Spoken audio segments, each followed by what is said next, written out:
Hi, hello, happy Wednesday. It's a beautiful Wednesday. It's nice. It's a nice sunny day where I am.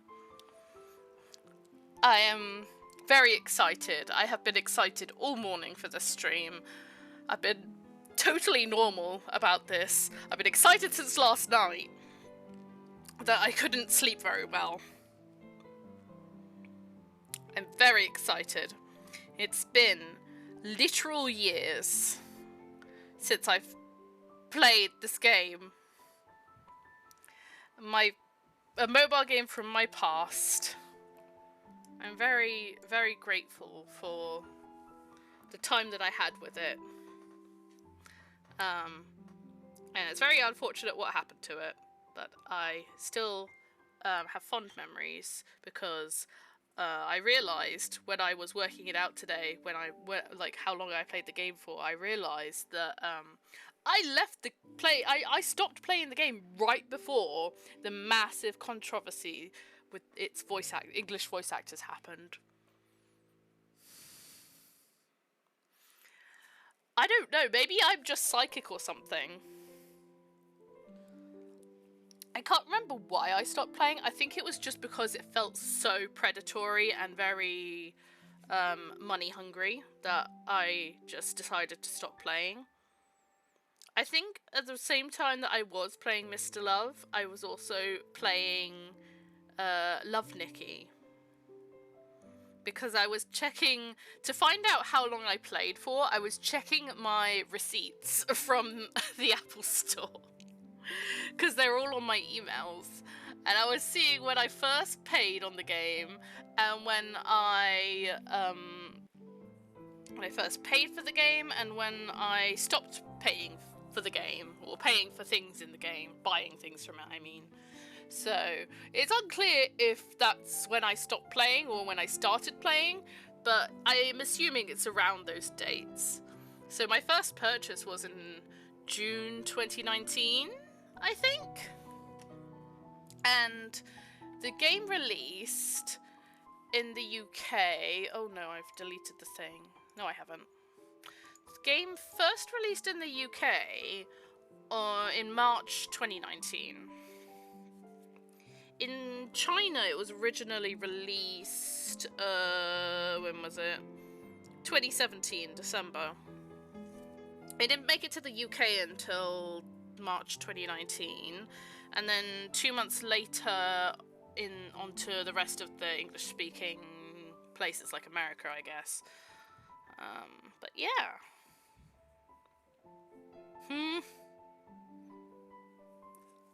Oi. I'm so nervous about this as well. I've been bouncing off the walls all morning about this. I'm totally normal about this game. I have lots of feelings. Oh, Gavin, he's making noises. I'm sorry if you can hear him making noises. Oh, you can't. Oh yeah, you can. Can you? I think you can. I don't know if I need to turn it up or not.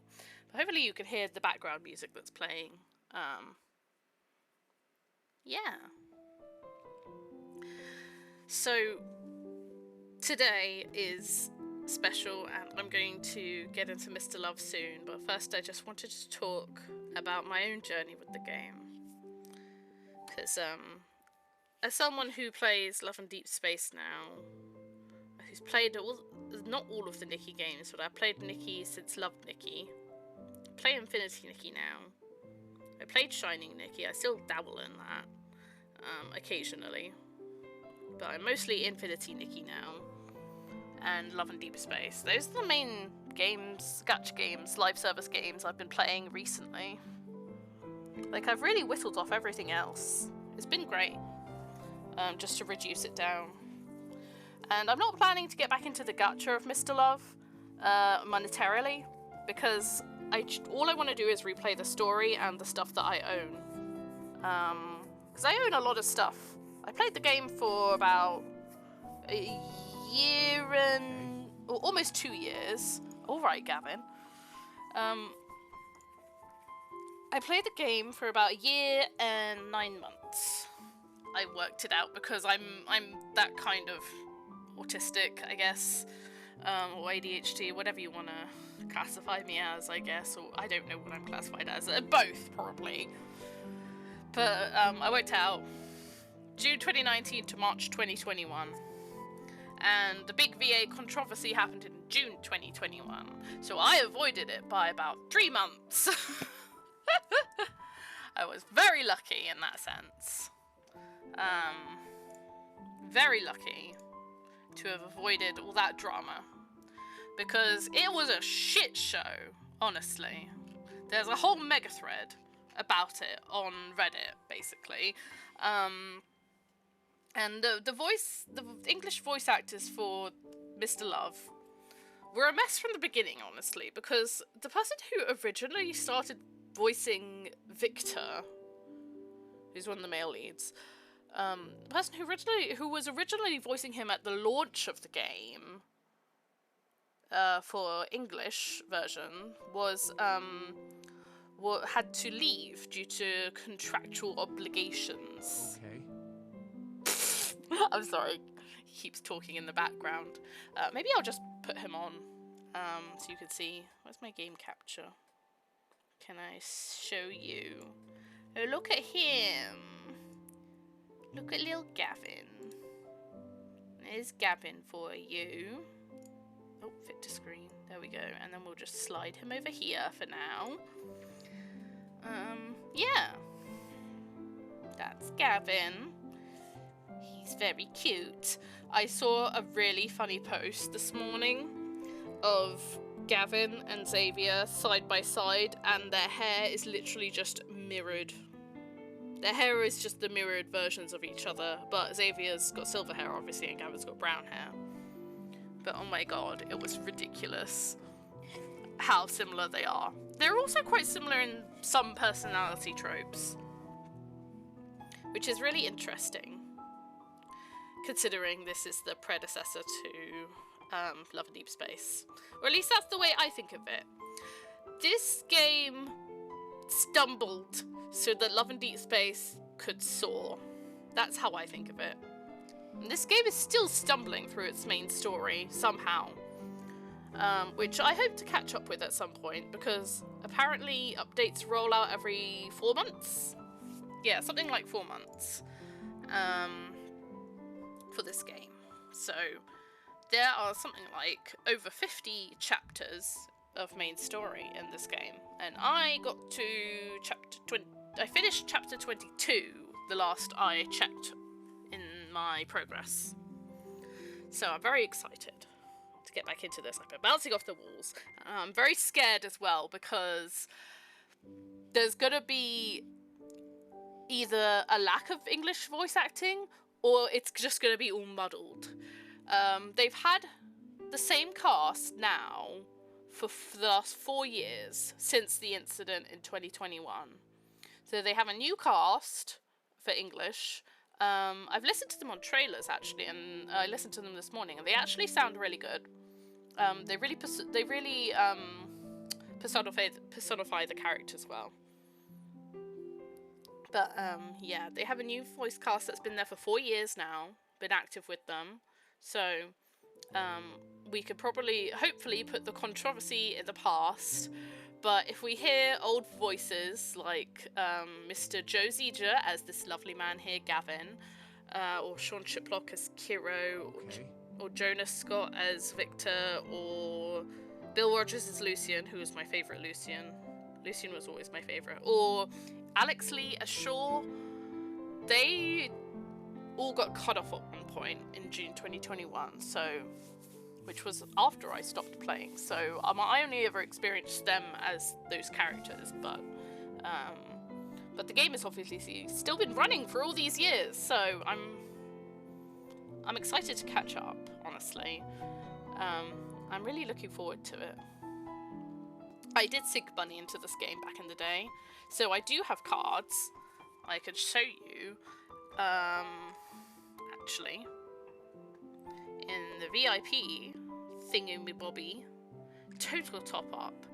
And this is what people were complaining about when Mr. Love first came out, I believe, because there wasn't any cumulative top-up rewards. And you see here there are various cards, or in this game they're called karmas. You don't have combat in this game like in Love and Deep Space because it's not really immediately relevant to the story. The game is about, well, it makes more sense when you understand the original Chinese-Japanese title, which is Love and Producer. Which I don't understand why they just didn't call it that in English, and they decided to call it Mr. Love Queen's Choice. But it's also known as Love and Producer, Evil X Love, because obviously evil is love backwards, but it's also the concept for their superpowers on this game. But yeah, people were upset when Love and Deep Space launched that it didn't have a VIP cumulative thing like this, where the more you've spent overall, the more you get rewards, like special cards. Lucian in Too Deep, you get a card with Victor and some kitty cats. You get Kiro's card, which I haven't gotten. This lovely Kiro card. And they do eventually get stronger. There's a Gavin card as well. Oh, he's gorgeous. Oh, and Kiro as well. Is it both of them, or is it just one? Oh my god. Oh, you get little king outfits for them! That's so cute! Okay, I didn't know about that. It's been a while. Oh my god. So many outfit gift boxes. Oh jeez, yeah. It really be like that. And you get special decorations for the desks. A lot of the features from this game did carry over to... oh, this is a voucher redeem, that's what it is. A lot of the features from Mr. Love carried over to Love and Deep Space, actually. Like them being on your home screen like this, which is very basic, and being able to interact with them. Okay. And you could poke their crotches, and they blush, and it's cute as hell. Poke your tummy. What? Okay. Okay. He's sweetie. Grunts. I'm gonna switch scenes to this one. Because it just makes more sense. Okay. Hopefully you can see what's going on here. But yes, they're poking them into... If you have nothing to do. Interacting with them. And... I can't tell if that's... Why do you look so languid? Let's go out for a spin. That still sounds a little bit like Joe, but I can't tell. I need to bring up the list of the voice actors, because it's actually on the App Store's page. They have it on their page, the current voice actors that they had for the last 4 years. But yeah. I know that this game is not very accessible for new people. That's why I wanted to stream it. Oh, the sound's gone again. Oh wait, there it is. It's not gone, I'm just going through it, apparently. But yeah, the way this game works is very different to Love and Deep Space, but similar. It's still a visual novel. It's not point of view 3D, obviously, because it's 2D. So it's very just classic visual novel style with arts. I kind of just want to jump into it, but I'm also scared. It's been so long. Oh my god. I'm scared of hearing the old voices or new voices, and I don't know what I'm going to expect, and it's scary. It's scary. And I have so many things on my phone that the phone features, those, like the social media stuff, the voice calls, even the articles and stuff, that was like, yeah. Oh, look at them. Such rookie numbers. I'm scared. I'm scared. Everything is scary. I'm just a baby. I'm just a girl! I'm just a girl in the world.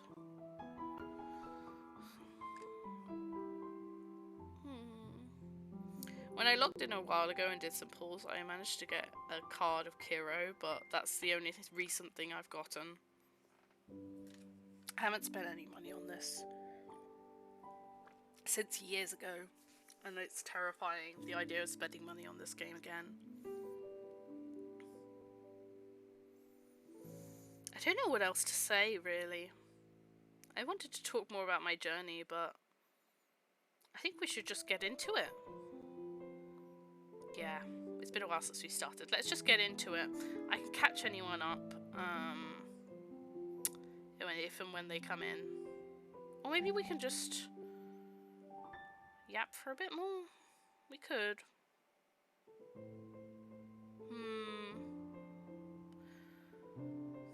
Let me talk about the game a bit more, actually, because it's not really clear to a lot of people who play lads. I'm going to be constantly comparing it to lads because that's just what we're doing today, I guess. I need to... Yeah. I'm just a girl. Just a girl in the world. So, you know, when I played this game, I originally started playing with the Japanese audio because I found the English audio is really cringe. I was used to, for anime games, I was used to hearing Japanese, so that's just how it ended up being for me for a while.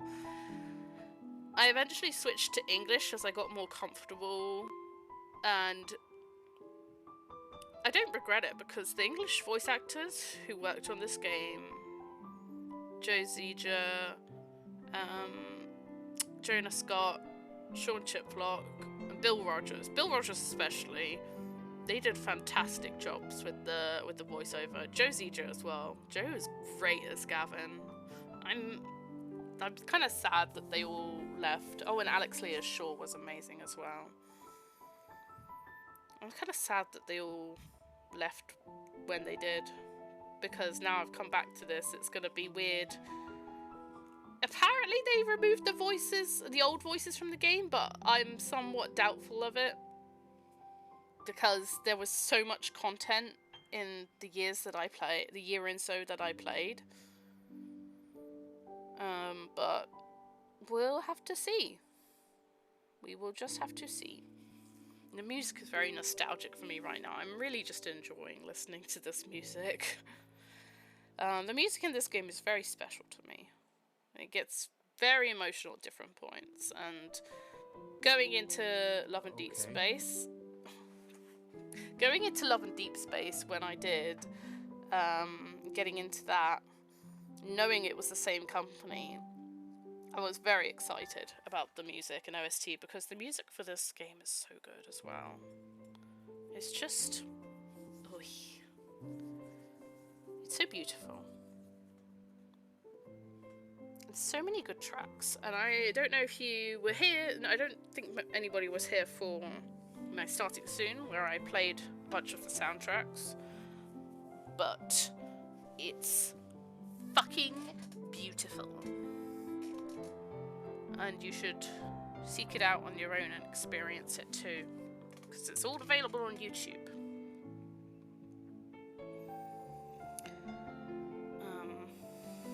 The main reason for me wanting to get back into this was Love and Deep Space Hyperfixation.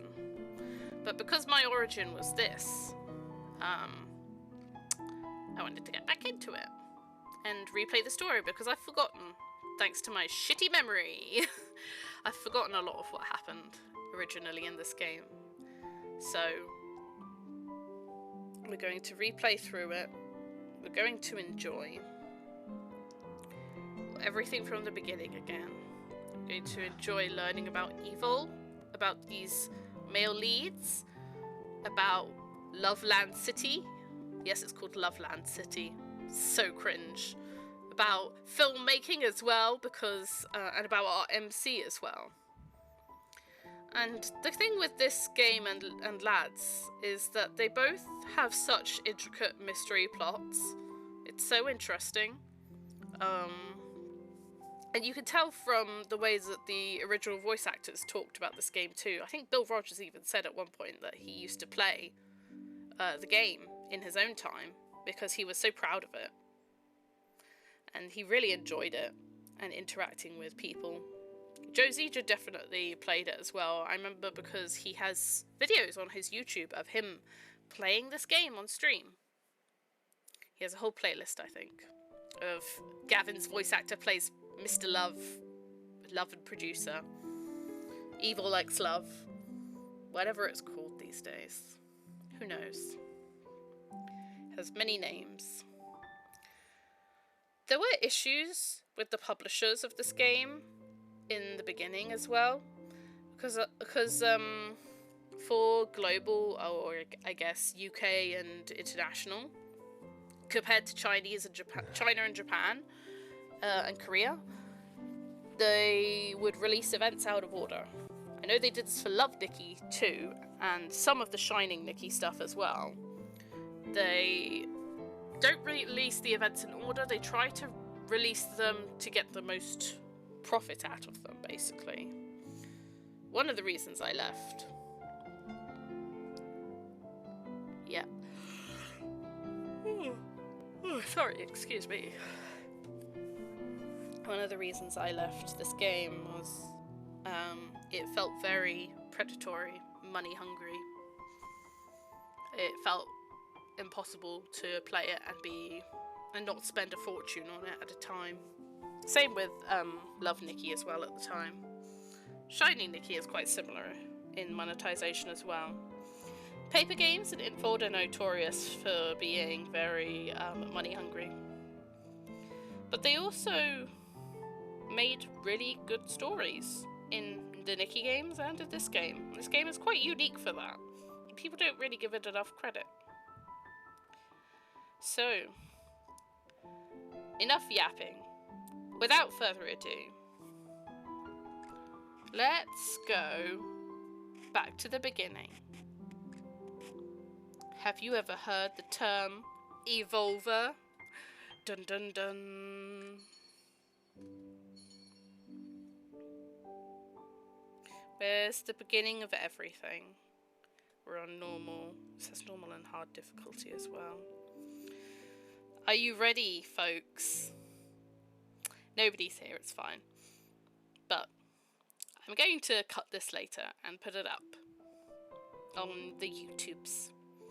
Make a highlight and just cut the important parts, which is going to cut out most of my yapping because I'm such a silly yapper and I didn't really have I'm not really voicing myself coherently today. I'm not voicing my thoughts coherently today, so we are going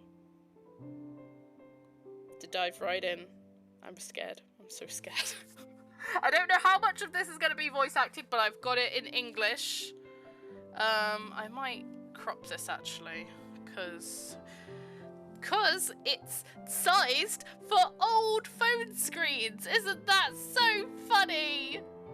So let's do this real quick. I don't know if that's gonna fuck with it though. When we go into the actual, hold up. Wait a second. Wait a second. No, we're not going to resize actually, because that's too fiddly. And I don't have brain. Where's my chat box? Okay, I'm going to move the chat box over here, actually. It's going to be a bit awkward, but we're going to put it over there. We're going to move my alerts over there. Hopefully. And welcome to Love and Producer.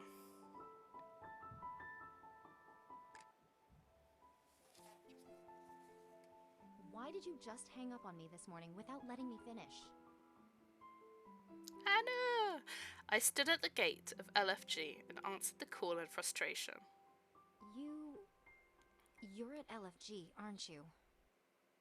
Yes, but to no avail. I signed the investment withdrawal agreement.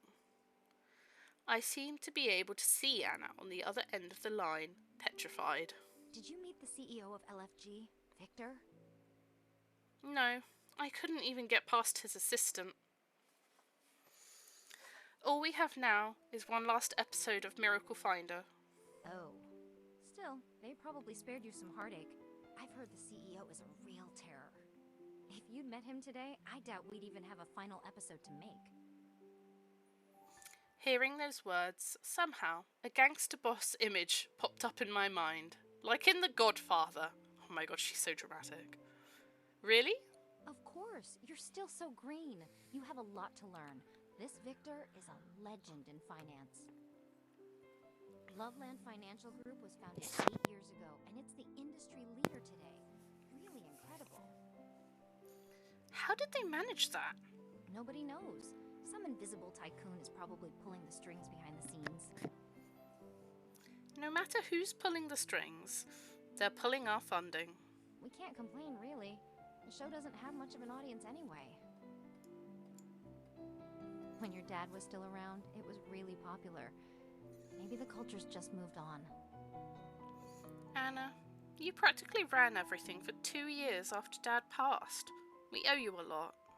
Just doing my job, and I didn't do it well. Just trying to keep the lights on until you graduated and could take it over.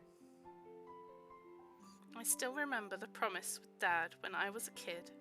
We will make the best show in the world. Anna, though it sounds unrealistic, I don't want to give up. I just can't give up on this dream Dad built for me. Just then, a scream drew my attention. Look, that's him! My lifelong idol, my one and only, Kiro! Oh my god, I forgot about the fangirls. Where? Let me see. Just one look and you fall in love? Seriously? Look at him! Following the eyes of the girls, I saw the ad on the giant screen of Trade Tower. I met you when you were not aware of it. Superstar Kiro in concert. He exudes a glowing aura, attracting every girl that passes by.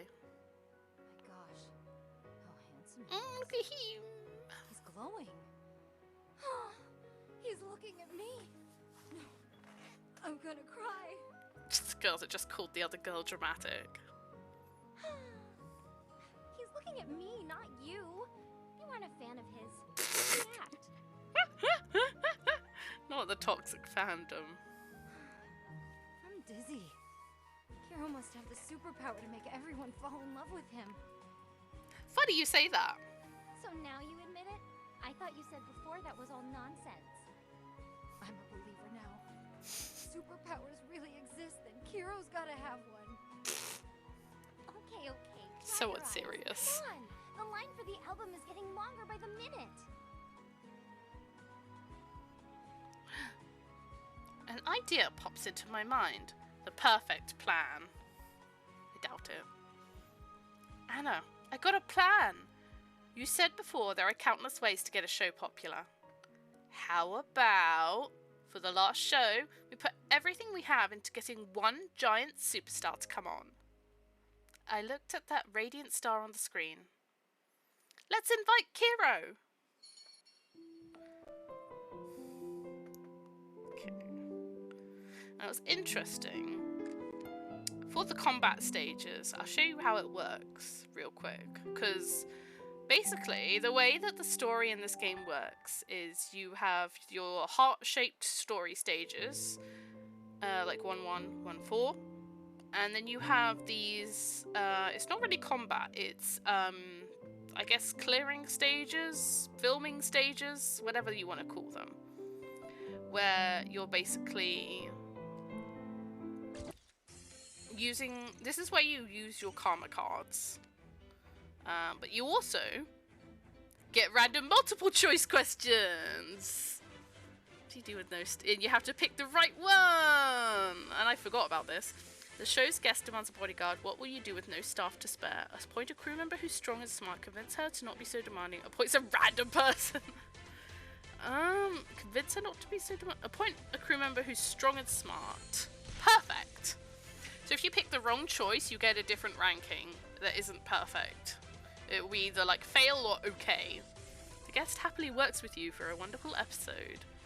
Bodyguard, just to go from the downstairs reception to the upstairs studio? That's so funny. These are so unserious, I remember. I don't know if my decision will lead me to a bright future or a dark abyss. Just as I was hesitant, I heard a gentle voice in my head. This is where you use your cards. So you want to use whatever has... You have your different attributes. You have decision, creativity, affinity, and execution. And each card generally has two, like a main stat, a sub stat, and then like a third stat. And then out of the 4 stats, it will basically have 3 of them that it is less than, that it's okay in.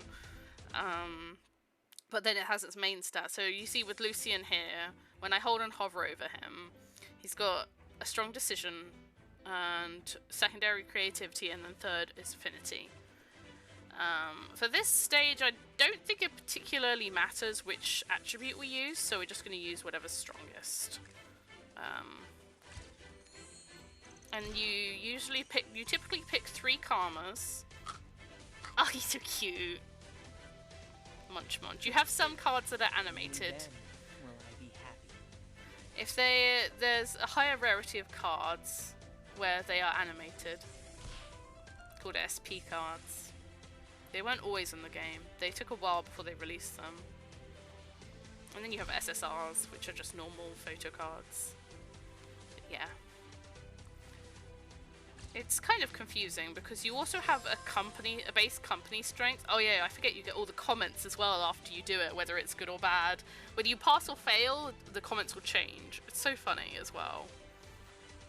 And so basically, each stage is like you're releasing an episode of your show, Miracle Finder, which you learn more about. You learn more about it as you play the game. Just realised one of those usernames is just straight up a Pokemon. Girl Nanny, Hedgehog whatever. They're so funny. Oh, I forgot how funny those were. Okay. And then, yeah. So if you get the basic idea, I'm not going to do another one. I'm not going to do 1-3 because I've already cleared those and it costs stamina the more you do it, so... BS entertainment. Look, miss, I'm sorry. If you want to book our client Kiro, just having money isn't enough. Almost every show wants us. We can only pick those with the highest audience ratings. But Miracle Finder was rated #1 2 years ago. I was a fan of Miracle Finder too. What a pity that the previous producer passed away. Wow! Rub salt in the wound. I'm sorry, but business is business. What a dick. I had to leave Kiro's agency. After the second swing and miss, I only felt more dejected. The company's going under. I'd better just take the subway back instead of a cab. And on the way I can buy some snacks and fruit to comfort the crew. A supermarket nearby, BS entertainment. As I purchased my crew's favourite snacks, I rehearsed in my mind how to break the news to them. Sorry, I'm totally normal about... I'm sorry for the screaming. I'm totally normal about this. While lost in thought, a slender hand appeared in front of me. We've grabbed the same bag of chips. I turned my head, and the person beside me turned to look at me as well. A smile was hidden in his deep eyes. I could not help but be attracted. Kiro suddenly covered my mouth with his hand and glanced around. His smiling eyes told me he's not angry at all about my impulsiveness. Shh. I don't want to get noticed. I nodded. Our little scene seemed to have drawn attention, so we squatted down in hiding. We crouched together next to that shelf, waiting until he could get away unnoticed. Looking at the bag of chips in my hand, I suddenly had to suppress a laugh. Huh? Sorry, I just saw you on huge screens, and now we're squatting here like little kids. I can't help it. If I were still a little kid, I definitely wouldn't let you have the last bag of chips. I think they have replaced the voices, actually. I turned around and found Kiro looking at the chips in my hand, seemingly not willing to give up. I'll know when we get to Lucian and Gavin, to be honest, and Victor. I'm not so clued into Kiro. I now felt like I was in on some big secret, and my heart somehow beat faster. You really like this flavor of chips? Actually, I can't really recall. Since my career took off, I don't get to eat chips. I just want to see the prize card inside. Everyone is collecting them, right? I held up the chips and saw the notice on the packaging about promotional Batman AR cards. I fucking forgot that it's like Batman cards. I thought for a moment, opened the pack and took out the card. Take it. Thanks. If we were kids, we would already be best friends. Oh no! What? I haven't paid for it yet! Oh, yeah. Let's just pay up later.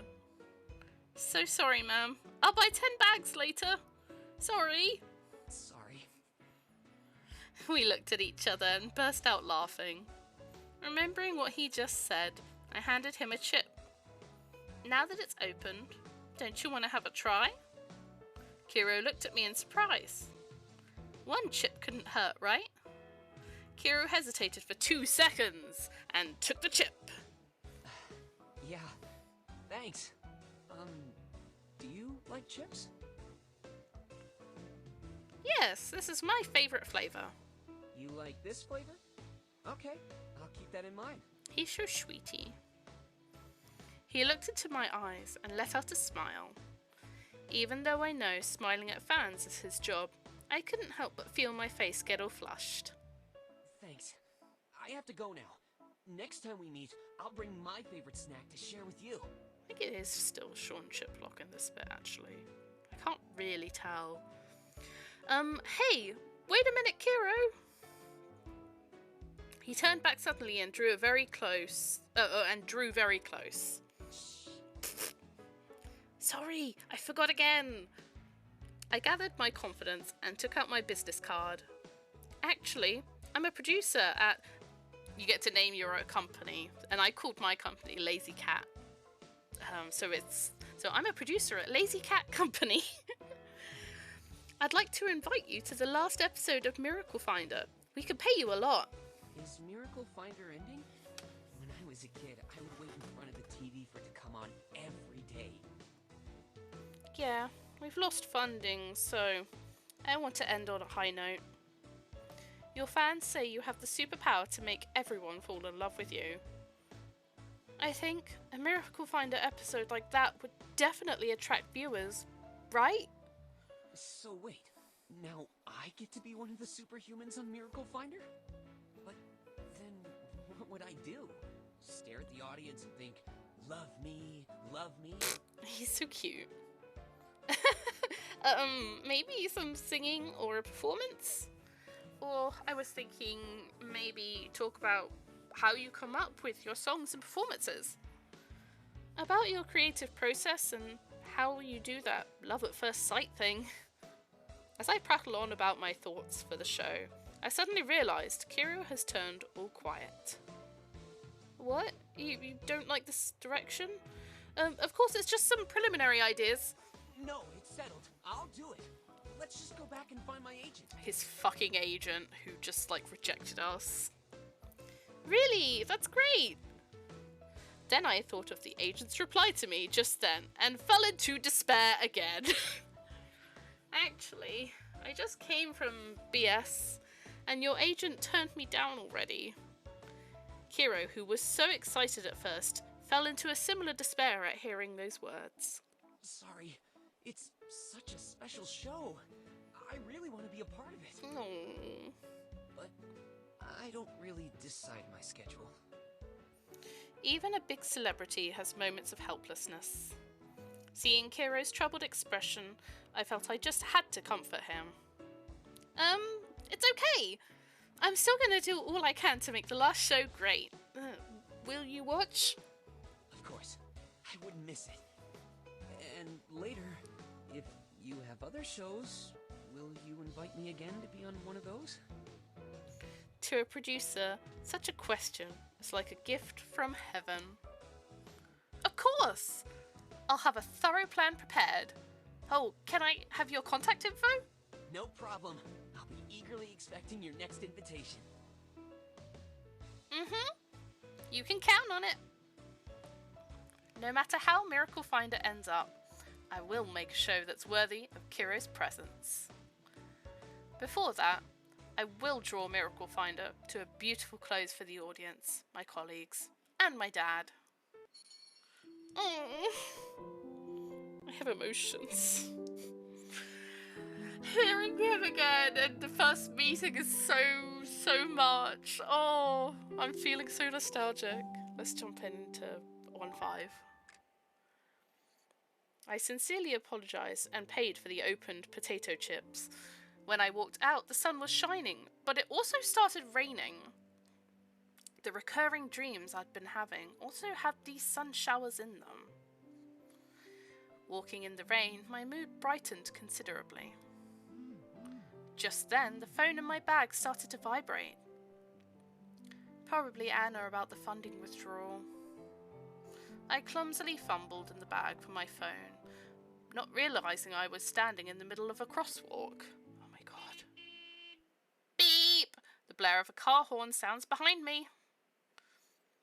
I turn my head and see a taxi rushing toward me. Too late to do anything, I instinctively closed my eyes. But the crash I was bracing for didn't happen. The whole world suddenly goes quiet. I fall into a warm embrace. Sorry, it's one of the other themes.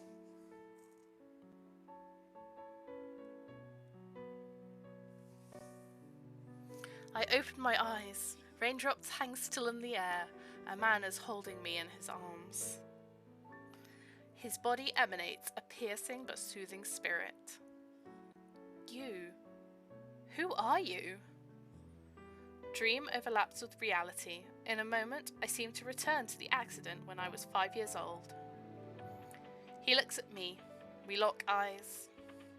A trace of surprise skims across his face. Evolver? Oh my god. You still don't know? The ability is beginning to awaken, though. I can't tell with the voices. Oh my god, I'm so bad at telling the English voices. Who are you? You don't have to know. Oh my god, this is so cringe.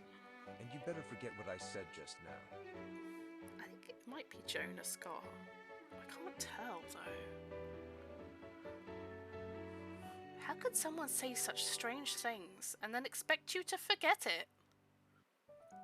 Okay, I still have to thank you for saving my life. You should watch yourself. Someone can't come to your rescue every time. It does sound like Jonah, actually. He put me down on the roadside. When I turned to say thank you again, he was already gone. It's hard to tell with Victor, actually, because he had a different voice actor on launch, and then it changed to Jonah Scott. And now it's changed again. Well, 4 years ago, I mean. Then all the sounds came back. Raindrops fell down, the taxi drove away, and people dispersed.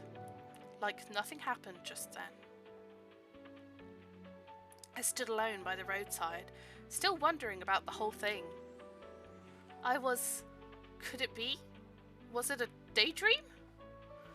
The wind blew, swaying the shadows of the trees. The snacks on the ground tell me it's real. If it's real, could he be related to the boy who saved me in childhood? Oh my god, I remember this. I remember some of these plots. And the evolver he mentioned, what does that mean? Or have I been dreaming too much recently and hallucinated the whole thing? It's as if superpowers have become a reality. I mean, yeah. I should invite him to Miracle Finder. The special effect unit could use a break. She's so funny. But from how he acted, he probably wouldn't agree to go on, right? Didn't even tell me his name. Like helping a cat out of a tree while out on a stroll. I cleaned the snacks up and left in confusion. Anyhow, it's lucky I avoided the accident. Or there'd be a headline. Miracle Finder loses funding. Producer commits suicide. Help! Not that! What I didn't notice... Ah! Sorry. What I didn't notice is that with that gust of wind, a man appeared noiselessly in the sky above the city. Even in that windless afternoon, his windbreaker somehow flutters. The gun in his holster shines coldly. He presses the call button on his headset. Agent B7, energy wave detected in Loveland. Sending coordinates. Target locked. Taking action immediately. His sharp vision follows the girl's figure until she leaves the street. A girl in a flower shop seems to spot a shadow in the sky, but the next second, it's gone. So mysterious! Oh my god! So mysterious! I wonder who that cutie was! I know who they are. I know this game. I kind of want to do the stages, but I don't know if I should because of the stamina costs.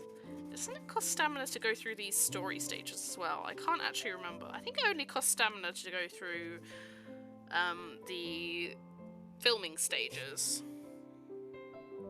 I have so much stamina. A wedding dress design contest is being held at the city right now. Lol. Let's do it. This is a canon experience. You need a female fashion expert as a guest on your show. You choose... Oh yeah, you also have a system of in this game of experts that you level up, that you recruit and level up as you play through the game.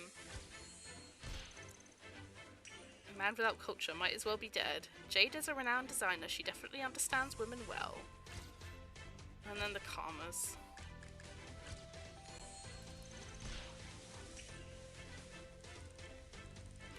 The filming was a breeze. I want to see the comments. Never give up, never surrender. Hanging it there, love you. I love this girl, whatever, and their profile picture. Is the production team determined or what? Good going. You can do it, I believe in you guys. Oh, look at all those sweet comments.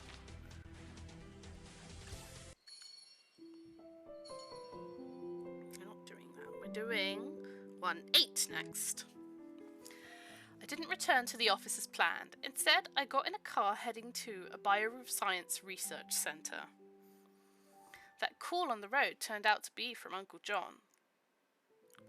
He's a biology professor at Loveland University and helped Miracle Finder many times as a guest expert.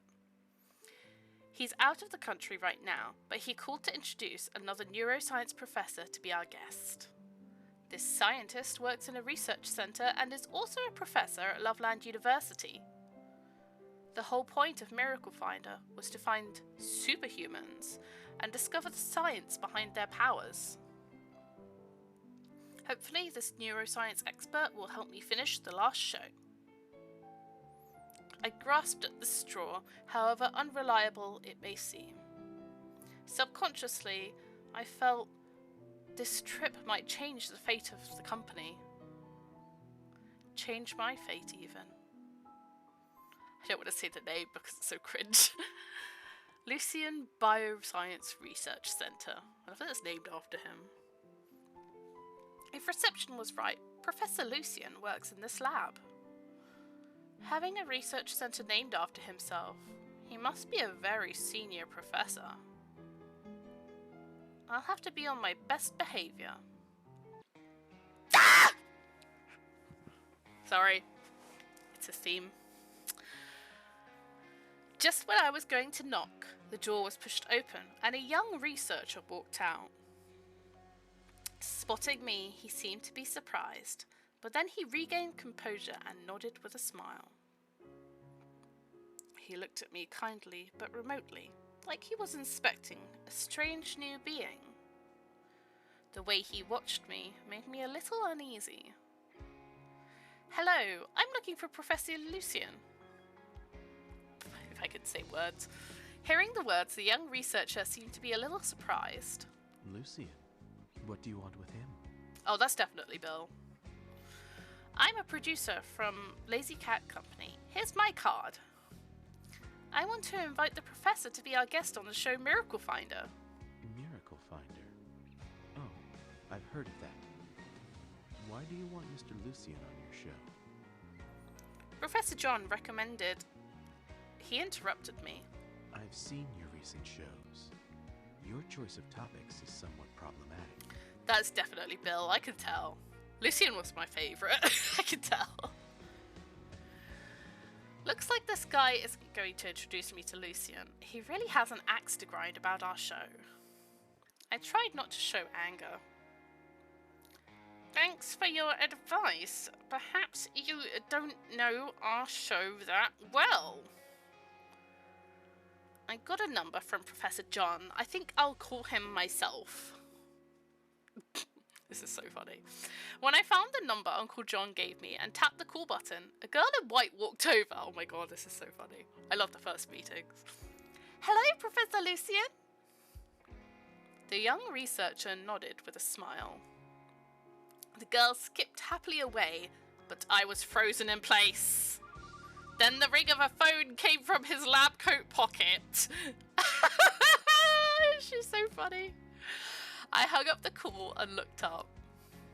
The young genius professor was still smiling, but I felt he had become even happier. I love him. Would you like to talk inside my office? Oh, his voice is so soft as well. Bill did such a good job with him.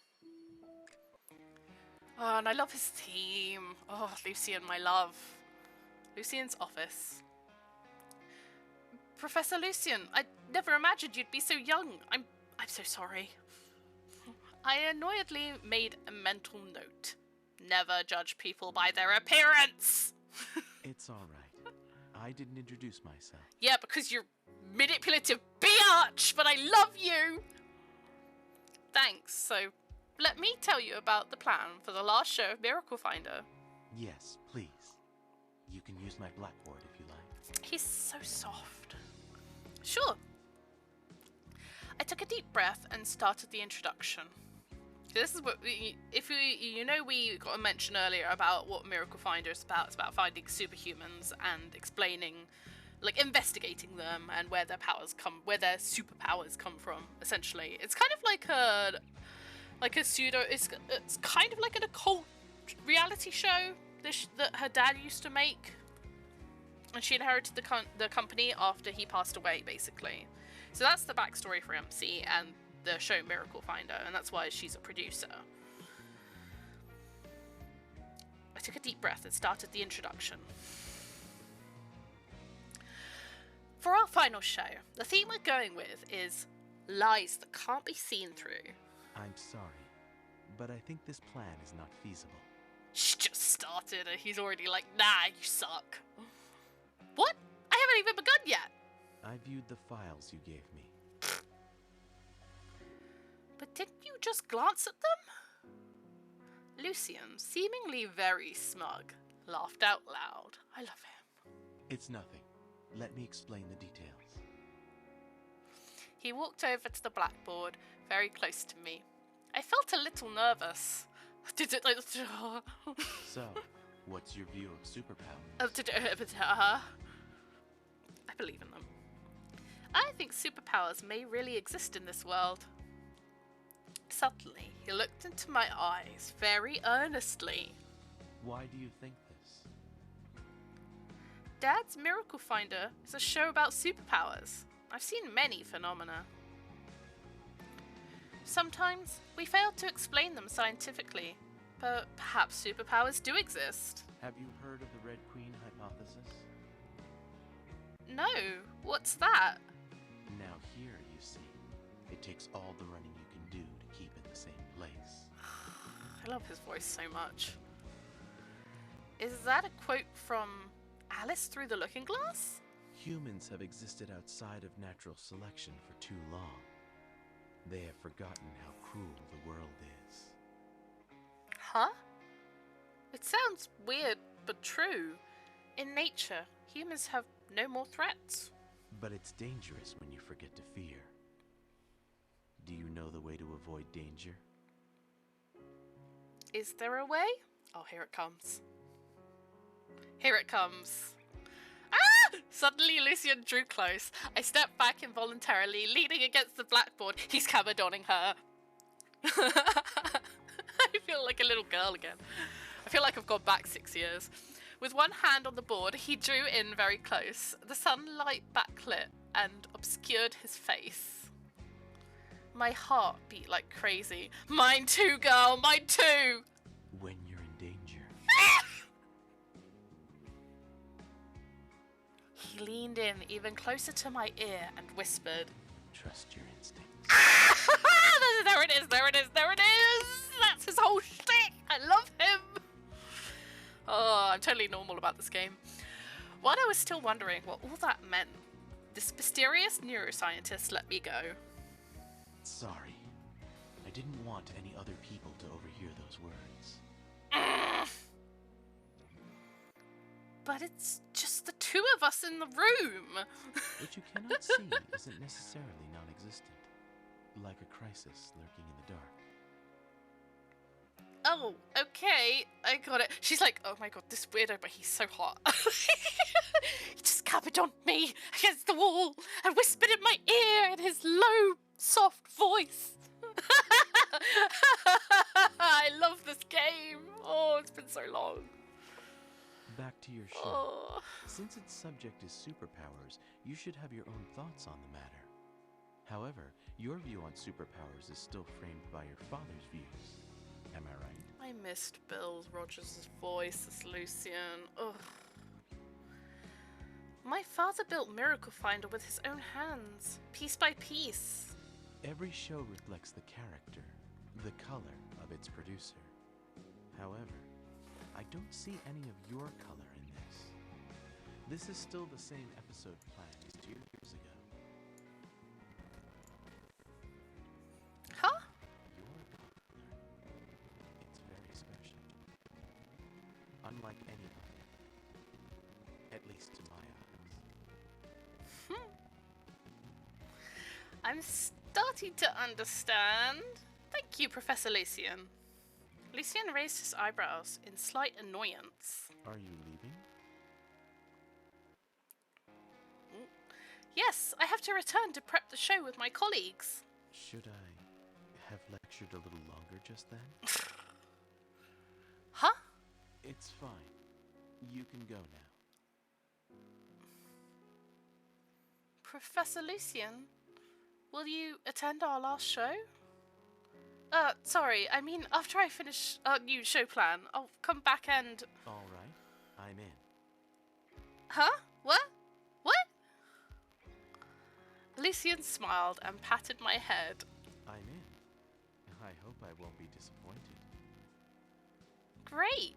Thank you, Professor. Next time we meet, you can just call me Lucy. I love him. I nodded shyly, then left his office.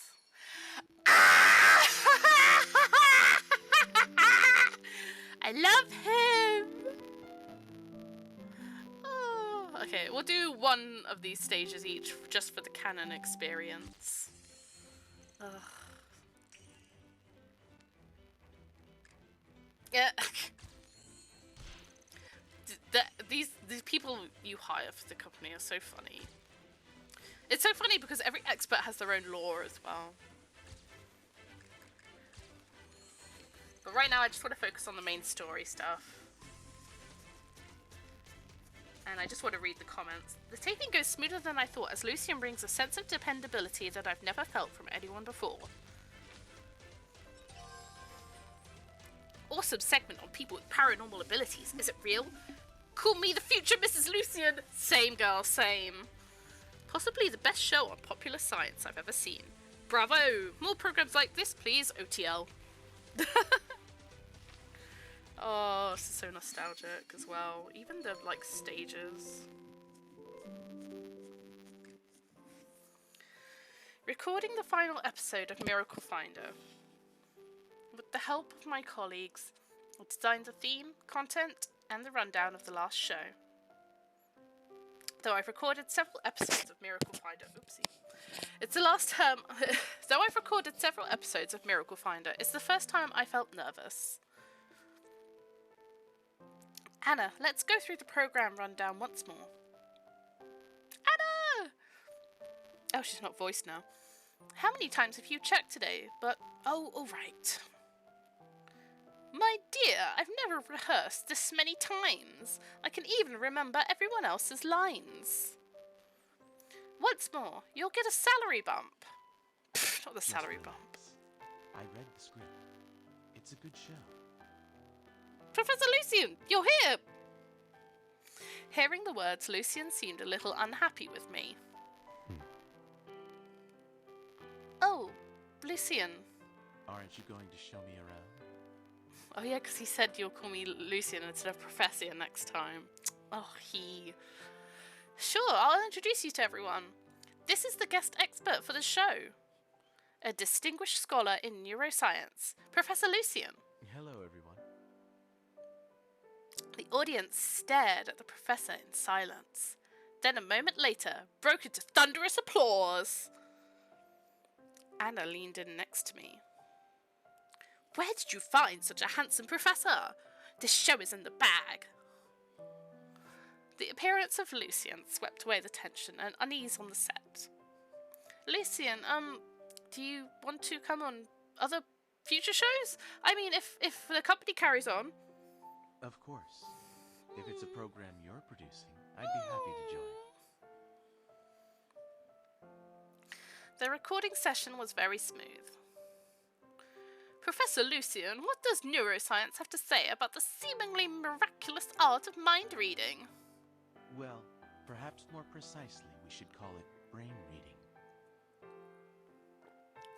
Lucian's quibbling over terminology makes the whole audience laugh. Can consciousness be read? An interesting topic. One theory argues that everything in the world is interconnected. He's a professional yapper. The professor is something. Handsome, intelligent, and humorous. For a professor, Lucian is really down to earth. His humour and knowledge light up the set. He's literally another person in front of the camera. Looking into the monitor, somehow, I feel I don't really know this person. Dear audience, the show is near its end. Let's invite Professor Lucian to have the final word, please. As our scientific understanding of humanity expands, the frontier of the unknown expands with it. Bill does the vibe of Lucian so well. It's going to be so weird not to hear him when it does change. Miracle Finder might end today, but the superpowers it discovered have transcended our age. Maybe someday in the future, the pace of science will catch up with this show. Every scientist, myself included, hopes to make a contribution in this field. Obviously, Lucian garnered lots of fans for himself after the show ended. Instead of just leaving as usual, the audience crowded around the guest area. Even some of the staff joined them, holding autograph books. Ooh. Sorry, excuse me. It was already late when I was finally able to escort Lucian out. I'm really thankful for what you did today. The honor is mine. It's the first time I've ever been on a show. It was really interesting. Thinking of what Lucian said on the show, I couldn't help recalling the accident that day. I keep telling myself it was a hallucination, but it all seemed too real. Lucian is so open to the idea of superpowers. Perhaps he knows something? Maybe I can ask Lucian about it and not be seen as a crazy person? Lucian, can I ask something? As long as I can help, of course. Oh, he's so sweetie. Have you ever heard the term evolver? The question stopped him in his tracks. He still calmly looked me over. Yes, I've heard of it. Really? So, where did you hear that word? Tell him. I see. Thank you for trusting me and sharing this with me. I'm pleased. Evolver basically means a super-evolved human. It's just an academic term for a superpowered being. It's said that 20 years ago, a British scientist dissected many superhumans and found a unique gene. Of course it was a fucking British person. He called the special ability expressed by this gene evolved. In other words, a superpower. And those who possess evolves are evolvers. And there you have it. He dissected a lot of, evolvers? Does that scare you? Actually, the scientist was eventually sentenced to life imprisonment. There you go. Because they involved crimes against humanity, his research was deemed classified by the World Gene Organization. Wow. Sounds inconceivable. These are all just rumors I've picked up from working in bioscience. I don't have a clue about the details. Maybe the rumors are partly true, part fiction. Just like the superpowers on Miracle Finder. Yeah, but other people have probably heard about it too and believe in it. I am doing related research on this myself. Maybe one day I will find the truth behind it. Ow! If you find any real superhumans while making your show, they are more than welcome in my research center. Oh. What are you thinking? My research is all completely legal. Man just talked about illegal experiments. He's like, oh yeah, if you find any people with powers, send them my way to my research center.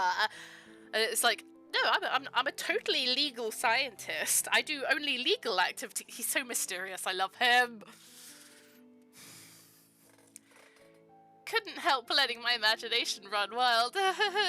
Occupational hazard. If that's the case, the strange man I met that day must believe in the existence of this evil. And based on what he said, I must be one of these evolvers of legend. Of legend? Help! Yeah, she's really obsessing over what Mr. Carman said. The guy who protected her from the car. She always needs protecting from everything. It's so funny. I love this game. It's so silly. I have no idea what makes him think so, because I'm definitely just as normal as everybody. Sure you are, girl. Sure you are.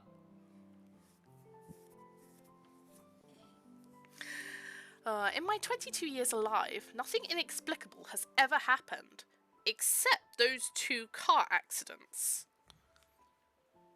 But even if what happened that day wasn't real, the story of Evolvers itself will make an extraordinary topic. I wonder if that man would have a different version of the story. If I could somehow meet that man again, perhaps he's a real superhuman. You never know. Ooh! Okay, I forget what stage that was. Okay, that was 112. Okay, let's do this stage. The filming for the final episode of Miracle Finder is drawing to a close. Hopefully everything will go smoothly and the show will get the finale it deserved. Yeah, well, because I have super strong karmas and company strength. I went hard on this game back in the day. You need someone to give a speech on stage and present rules. I love how he's the one that I have to pick. And his name is fucking Frankenstein. He's so silly. Oh, it's downpouring outside after taping. Lucian has no umbrella. Do you share your umbrella? Of course. Oh wait, normal. Oh no. Lucian thanks you with a smile and you two have a very nice long chat. Blah blah blah. Bam! Bam! Bam! I was afraid to change Miracle Finder, for it was my father's legacy, but now I'm determined. Thanks, production crew, special guests, Lucian, and the audience. I thank you all. Lucien is gorgeous. Keep this up and I might convert from worshipping Kiro. 2 poster above. Kiro is hotter. Long time Miracle Finder viewer. Hot new format. That's so funny. They hit it out of the park this time. Love the show. Nunny. These names are so funny. My dad is now the king of pop culture in the house while I suck. What the heck? I love the cat pictures. Look at the rat picture. I love this game. It's so silly. Oh, I should do more. I should do more of the filming stages. I'll do all of them as I progress through, since I have like an abundance of stamina. Okay, 114. On the day the show aired, I sat before the TV and watched the final episode in silence. The show the station aired was a little edited down, but this was the best I had to offer. Dad, can you see it? It's the first time I planned a show all on my own. Though I cannot completely walk out of your shadow, I finally found my own direction. Oh, girl. Even if Lazy Cat Company ends here, I will carry on with my dream of being a producer. I will make more shows that more people will like. Someday, Miracle Finder will come back. Dad, bless me. Oh! I just realised that's Momo on the back of that chair. That's Momo from the Nikki games. They have like a Momo coat or cape or whatever it is, or blanket. That's so funny. I never noticed that. Oh, the next day at the company. The ratings report for the last episode came out. Only 0.1 higher than before. Hey, don't be sad. In that time slot with no promotion, it's already a miracle to rise 0.1. Yeah, rest easy, Anna. It'll be fine. I'll be fine. To the whole crew of the company, thank you all. I bowed deeply to the whole office. Thank you for accompanying me in bringing Miracle Finder to its final conclusion. Then Kiki interrupted me. Wait, boss! I think that conclusion wasn't so final after all. What? A miracle happened! Oh, I remember this. She rushed to me with her laptop. The last episode of Miracle Finder, Read Your Heart, is trending in the top 10. And higher than that on the list is Miracle Professor Lucien. It ranked 3rd, only lower than I'm the spot on Kiro's face and the spot on Kiro's face is gone. Not the Kiro's, the spot on Kiro's face. Oh my god, hi MP! Happy Wednesday, I hope you're doing well. How are you? Welcome in. I'm just playing, I'm rekindling an old flame, as the title says, and I'm playing a game from my long lost past called Mr. Love Queen's Choice, or Love and Producer, or Evil X Love, or whatever people want to fucking call it. But it was more commonly known internationally as Love and Producer because that's the Chinese, Japanese names for it, and it's originally from China. But hello! Welcome in! Ah, I'm so happy to see you. I'm still on the first chapter of the story of this, so I can recap for you if you need me to, what's happened so far, or we could just keep going for now. But we're playing the main character, who's a producer for a film company. She's a film producer, and she just finished filming the last episode of a show that she took over from her dad, who passed away, and it was about superhumans or something. I think it's a show called Miracle Finder by her company, and she's already met a few of the male leads in the game. Two of them helped her with the show so far, and yes, I'm happy to see you too. Oh, you're so sweet. But yeah, she just finished filming the episode because the show was basically in decline. It was getting terrible ratings and everything. So they went out with a bang, got a really hot professor to talk on the last show, and suddenly we're learning that it's suddenly trending. When the company is all disaster and she's about to like shut everything down. Hope you're doing well. I finally got a referral for my skin, so just the way to game now. Oh my god, congrats! Yay!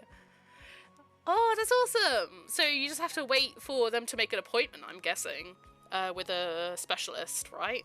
So you got referred to a specialist for your skin issues. And then, oh, that's awesome. That means, yeah, that's awesome. I'm so happy for you. Yay. Oh, that's something to look forward to. Yeah. And I'm doing great, actually, because I was having a time, but I've just replaying the story of this game is making me feel so nostalgic and emotional, because I played this game 6 years ago. Yeah, 6 years ago. For like a year and 9 months I played it. Like almost 2 years I played this game before I dropped it, and I did sink money into it. I've replayed through the first chapter. It's so nostalgic, and and this is the yay! You're glad to hear that? Awesome! Yeah! It's just good vibes right now. I'm feeling so happy because it's just I'm feeling nostalgic, and it's so exciting because this was the game that basically came before Love and Deep Space. It's by the same company, but it was basically the predecessor to Love and Deep Space. It's still running, obviously. That's how I'm playing it, but it's really important to me. It was there for me when I wasn't particularly emotionally stable, but yeah. The doctor offered to try loads of steroid creams straight away too, but I don't like to do that without a specialist overseeing. Yeah. I worry I'd just make things worse. Pretty sure what I tried before didn't agree with my skin. Yeah. Yeah, that's definitely a good idea, is to wait till you're actually seeing the specialist to start on steroids, because then you can like talk to them when you have your checkups and be like, okay, this isn't working for me, and you know, because you have those regular appointments, hopefully. I hope that's how it will go anyway. Nostalgia hype for the win! Always nice to have cozy vibes! Yes! Oh, it's so nice to just... And the music is so nostalgic to me too. It's like I've come home after like 6 years. It's so wild to think it was 6 years ago I played this game. Oh, well, actually it's four years ago when I count the fact that I played it, for how long I played it. I only worked out how long I played it because I was checking my receipts from the App Store. Because I have them all on my email, and I was like going through my emails by searching, being like, when did I stop spending on this game? I spent a lot of money on this game. I don't even want to say how much I spent on it, but I used to work full time, so that's how I had the money to spend on it. But nowadays I only work part time. It's always nice to have those backup games for when we need it to. Yeah. I had that with some shows to rewatch and games like Symphony of the Night. Ooh, I don't know that one. But awesome. Yeah, it's so nice when you have something that's special to you and it's really important to you, and you're able to like share that with everyone. And the thing with Mr. Love is that it's such an old game now that it's really inaccessible for newer players, especially with how Love and Deep Space has exploded. A lot of the features from Mr. Love carried over into Love and Deep Space because it's made by the same company. So things like interacting with the male leads on the home screen, which a lot of gacha otomes do anyway. But like the card system as well. Although Love and Deep Space has combat and Mr. Love doesn't. It's a different kind of system they have in the games, but then you also have the dates as well, and even the ASMRs from Love and Deep Space, the ASMR audios in Love and Deep Space, they originally made ASMRs in Mr. Love, and it was kind of something they pioneered at the time, but not really pioneered, but because I think it was already something that kind of existed in the space, but it was more in the Asian space. Rather than the global space. So it's like when it came over to the Western audience, Love a Producer or Mr. Love, Queen's Choice. It was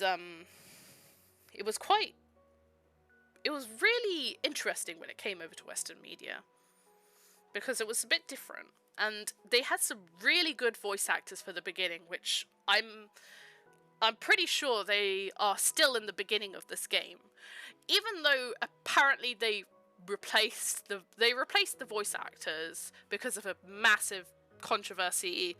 Chinese political stuff, don't really want to get into it, but all you need to know is the game globally debuted for Western audiences in the UK in 2019 in March, and then a few months later for the US and other English speaking countries, and then so from 2019, and then in June 2021 they recast everyone. But there was a lot of problems with, and a lot of fans felt betrayed because of the way it happened. It was very dramatic. At that point, I wasn't playing. I had stopped playing in like around March 2021, by the sounds of it. Just the words China, political in the same sentence, enough said. Yeah. It's really easily searchable to find what happened and records of what happened. But it's just related to bullshit Chinese politics, and, you know, difference between Asian and Western politics, essentially. And it's really unfortunate what happened, because the original voice cast was so good. They had a really good cast. But I've heard the new guys. I say new. They've been with the game for 4 years now. But I heard them in some more recent trailers, and actually they're all really good as well. So props to them for, you know, continuing with this. But they did replace everyone, I think, all the main male leads, which was unfortunate, but such is life. You know, the company, no game company is perfect. I'm learning as time goes on. I'm only 32 years old, but, you know, there's no company that's perfect in the world. Even the ones that you think are really good and ethically sound, morally right, there's always something hidden you don't know about. Bittersweet moment, nice they kept going, but it is a shame, yeah, because so many people felt betrayed by Paper Games, or now they're called Infold because they changed for the newer games. They changed company names, basically. But it's the same establishment, essentially. Because it was Paper Games originally, and then became Infold. But Paper Games is the one who made this game. And the old Nicky games as well. But yes. Yeah. It was a big VA drama. They replaced them, but I'm hearing... it's so nostalgic because I'm hearing the old voice actors, the old English voice actors, and it's so... I've been just squeeing and kicking my feet and screaming. Sorry if I scream, by the way, because I'm just very excited. You grew up with Konami golden era of games on PS1 and 2. Oh boy, how they're the worst now. Not that. Oh my god. I don't even know. I only had a PlayStation, not even a PS1, because the PS1 was like the small one.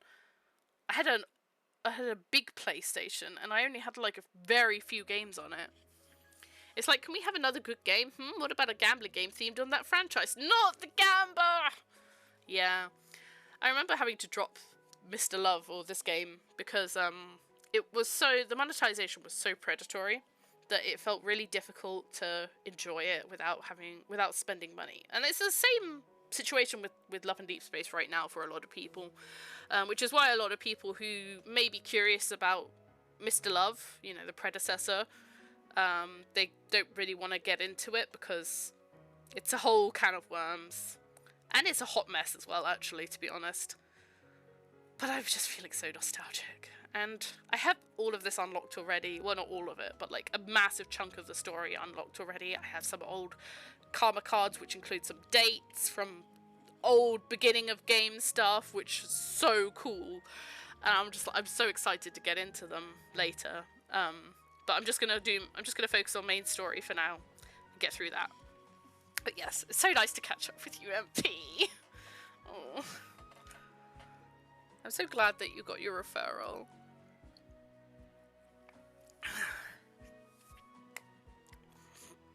Hold on just a second. Gosh, I'm going 30 and still emulating meaningful connections in anime and games. Save me escapism! Lenda is being adopted on Friday, so I've got all the emotions, very bittersweet. Oh, is that your foster doggo? Oh, well, that's good that she's being adopted, but yeah, it's going to be really sad for you to part with them. That's the problem with fostering, isn't it? It's like, you're so happy for them, but it's also like you're going to miss seeing them around. You're going to miss seeing their happy face every morning. But yeah, it's good that they've got a forever home. You hope that it's gonna stick and it's the right place for them. They're taking my floof! That's your baby! Your cuddles. Oh. Yeah. Yeah. Just means you'll have to foster a new doggo. And then you'll fill that void with a new love. That's the way to go, isn't it?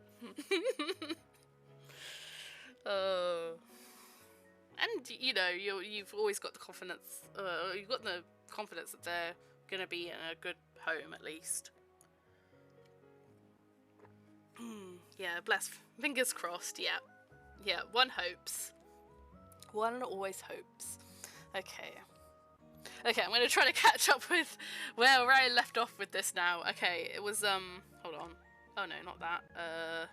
Review. That's the one. Okay, so she was just getting all the main character. No, you're fine, MP. I really enjoy catching up with you. I'm so happy to see you here. Let's get back into the nitty gritty of the videos game and share the good vibes and have a good time. So the MC was getting really emotional about watching the last episode of the show she produced called Miracle Finder. She made it with the help of this bioscience researcher called Professor Lucian, who's very hot and mysterious. He has a very soft, sultry voice, and I love him. I love his original voice actor, Bill Rogers, who did not deserve the treatment he got from the fandom when the controversy happened. Bless his soul, he had to take a break from voice acting in general. And I don't know what really happened to him. He just seemed to disappear off the face of the earth, but he was a treasure. I love him. He did great as Lucian. She made a last episode with Professor Lucian. She met an idol secretly called Kiro, who she previously saw on like a big advertising screen. And then she met him in a convenience store, reaching for the same bag of chips, or crisps, as we know them, MP.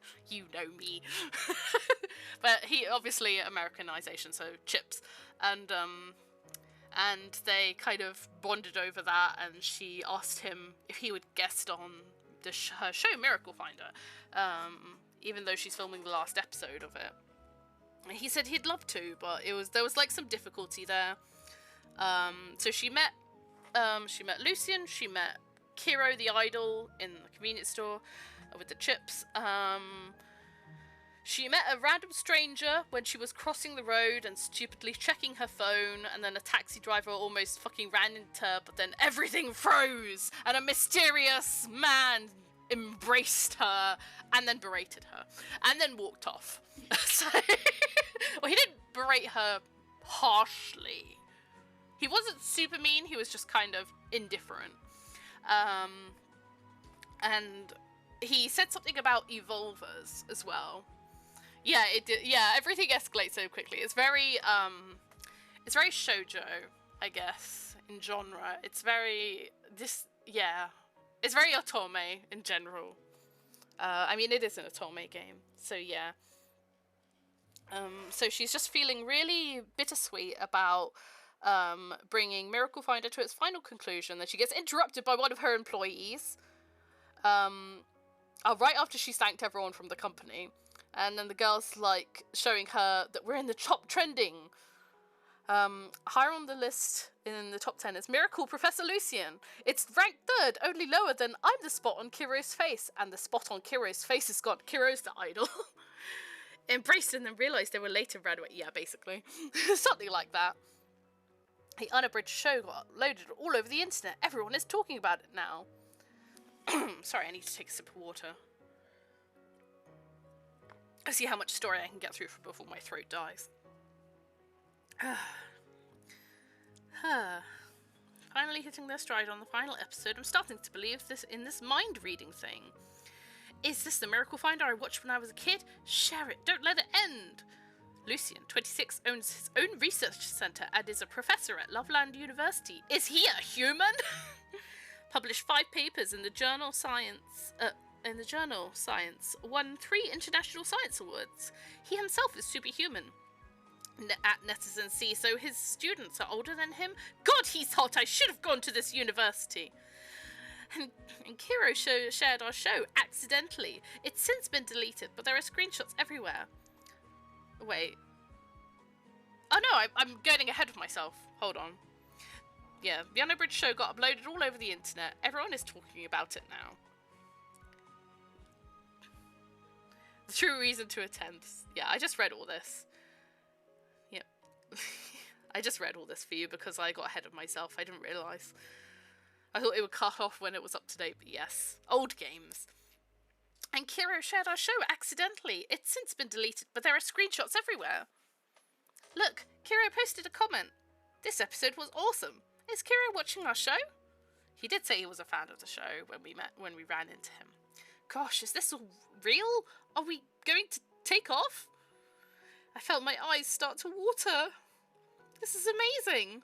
I put down my laptop and packed up my stuff. Hey, where are you going? Oh, LFG. Wait for my good news. LFG is the company that gave them their budget. Or gave them their grant or sponsor or whatever. The money. The funding. Funding, that's the word. Funding. The true reason to attend certain universities. I don't know if I already read that. Gap.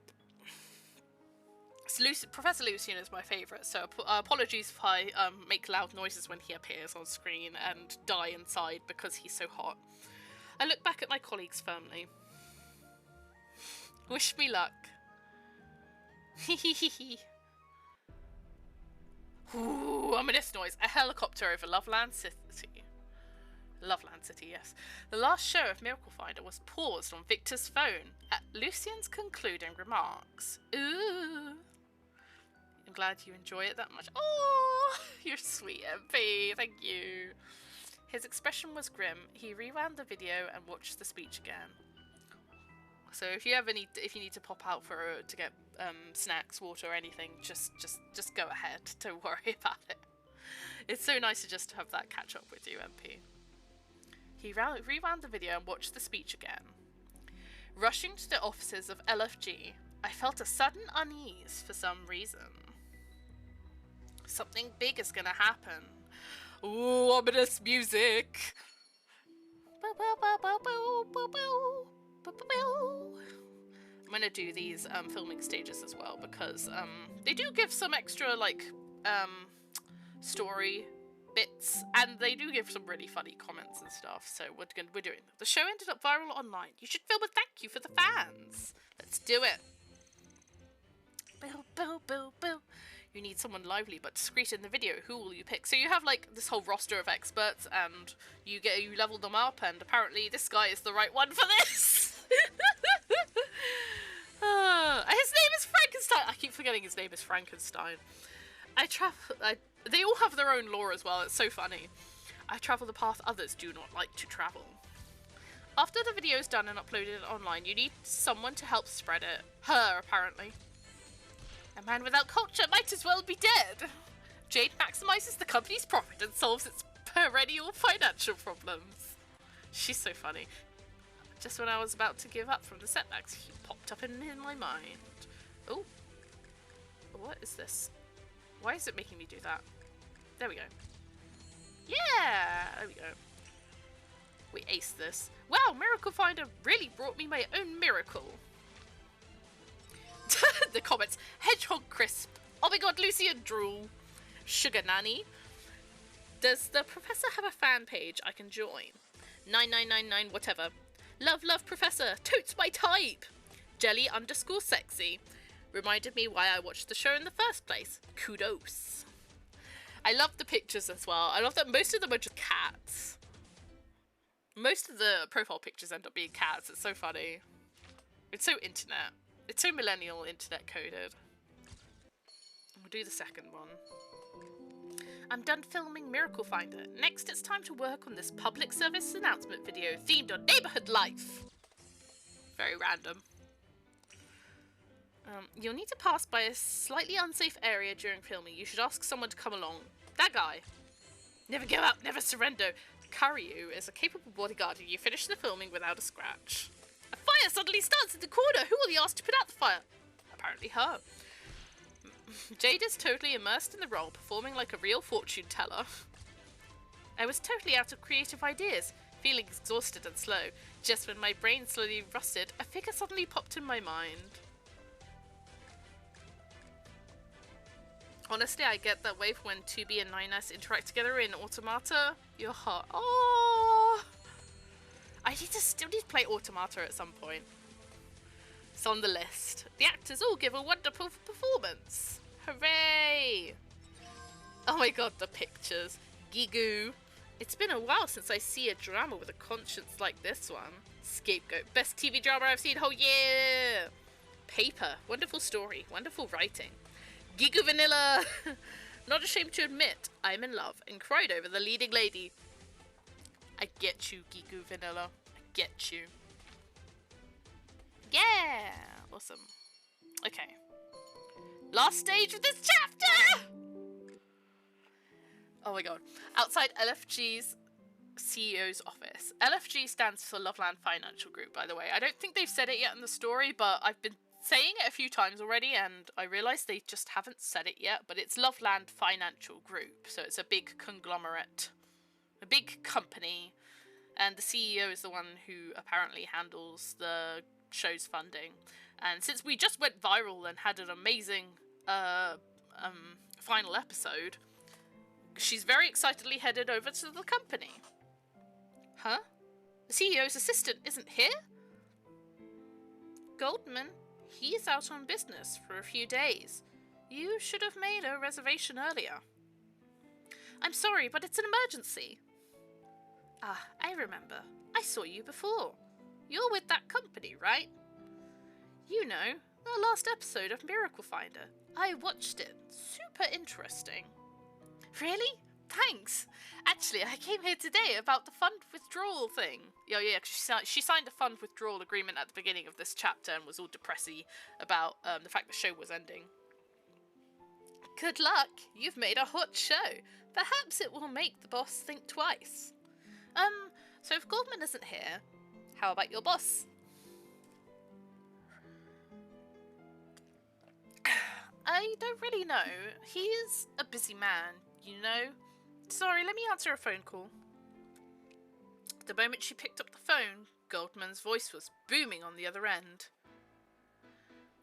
Tell everyone, the CEO's helicopter has just landed on the roof. Get prepared right now! So dramatic. Goldman hung up before she could even respond. Everyone, attention! The president is back! Excuse me, time to work. Were you not already working, miss?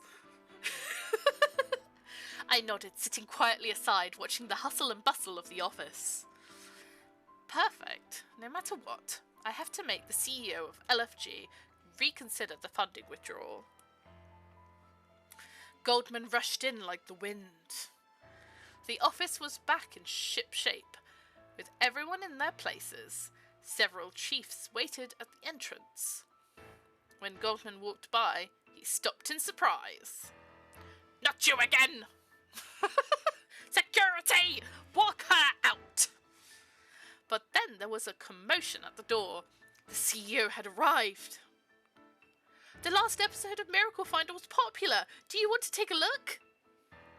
I've got no time to chat about Miracle Finder right now. Whatever this is about, hold off on it, okay? Later I'll get you some solid film and television deals, but now you have to listen to me. Sit tight. If you make a peep, it will be your last.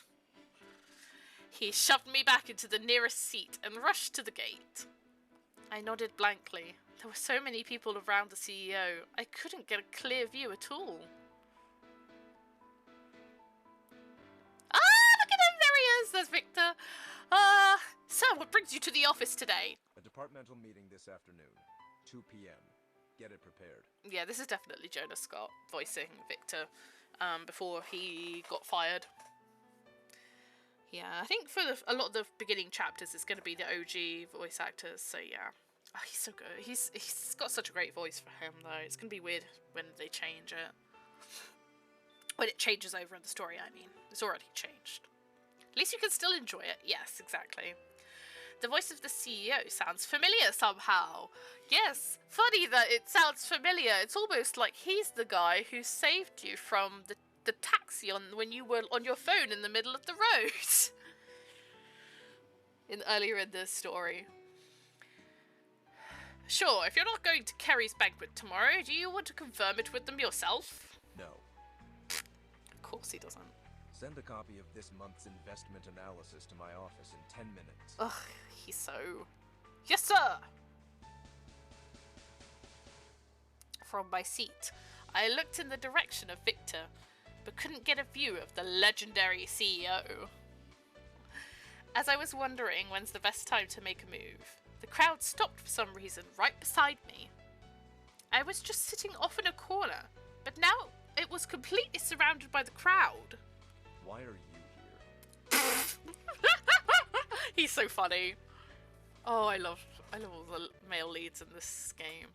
I leaned forward slowly, looked up, and finally saw the face of the legendary CEO. You! The one I have been seeking. The one I thought I would never meet again. Oh yeah, he's also the one who asked if she was an evolver. Which, she doesn't know anything about her own origins at the moment, in terms of superpowers and evolvers and stuff. So, there is stuff that happens, but I won't get into it until it happens in story, so. The one who saved me from the rushing taxi on that day of the sun shower is the CEO of LFG and controls the fate of our company? I couldn't help standing up instantly. You! And that's the end of the first chapter! Hooray! Okay. I'm gonna take a quick break for... I don't know how long. For a few minutes. Probably 5 or 10 minutes. I'm gonna make myself a tea to help my throat because I could already feel it going. But I want to get through the second chapter today at least. Maybe the third chapter. We'll see how my voice hangs in there because there is a lot of them voice acting in this, but there's also a lot of reading. So we'll see how we get through it. But first, we're gonna go on a break and we'll be back. Have a good break, take this opportunity to get up, stretch, have a snack, go pee, do whatever you need to do, get some sunlight, pet a fur baby, all the things, all the good things. And we'll be back shortly.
my short little break. I had lunch before stream, so I had a little pudding, and I just made myself a tea, a very nice focus tea, which is mango pineapple ginseng, I think, just a nice herbal tea. Yeah, and I got my water. I had a nice little rhubarb crumble, just to help fuel myself. We could jump right back in. I'm so excited. I'm so excited, but I need to remember to take care of my voice.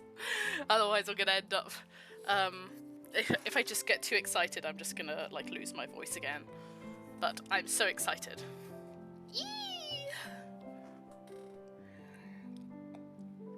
So if I pause and you suddenly hear a gulp, that's probably me drinking water or my tea. Like just now. But let's get straight back into it with chapter 2! The Meet Cute Conspiracy. Ew. Yes, I'm doing my best, MP, thank you. I'm just a girl. I'm just a girl in the world. Oh, just appreciating the music for a moment. I love this. I love the Mr. Love main theme so much. It's just full of nostalgia for me. The piano's so beautiful. Oh. The main theme makes me so emotional. Okay. Okay, so we just...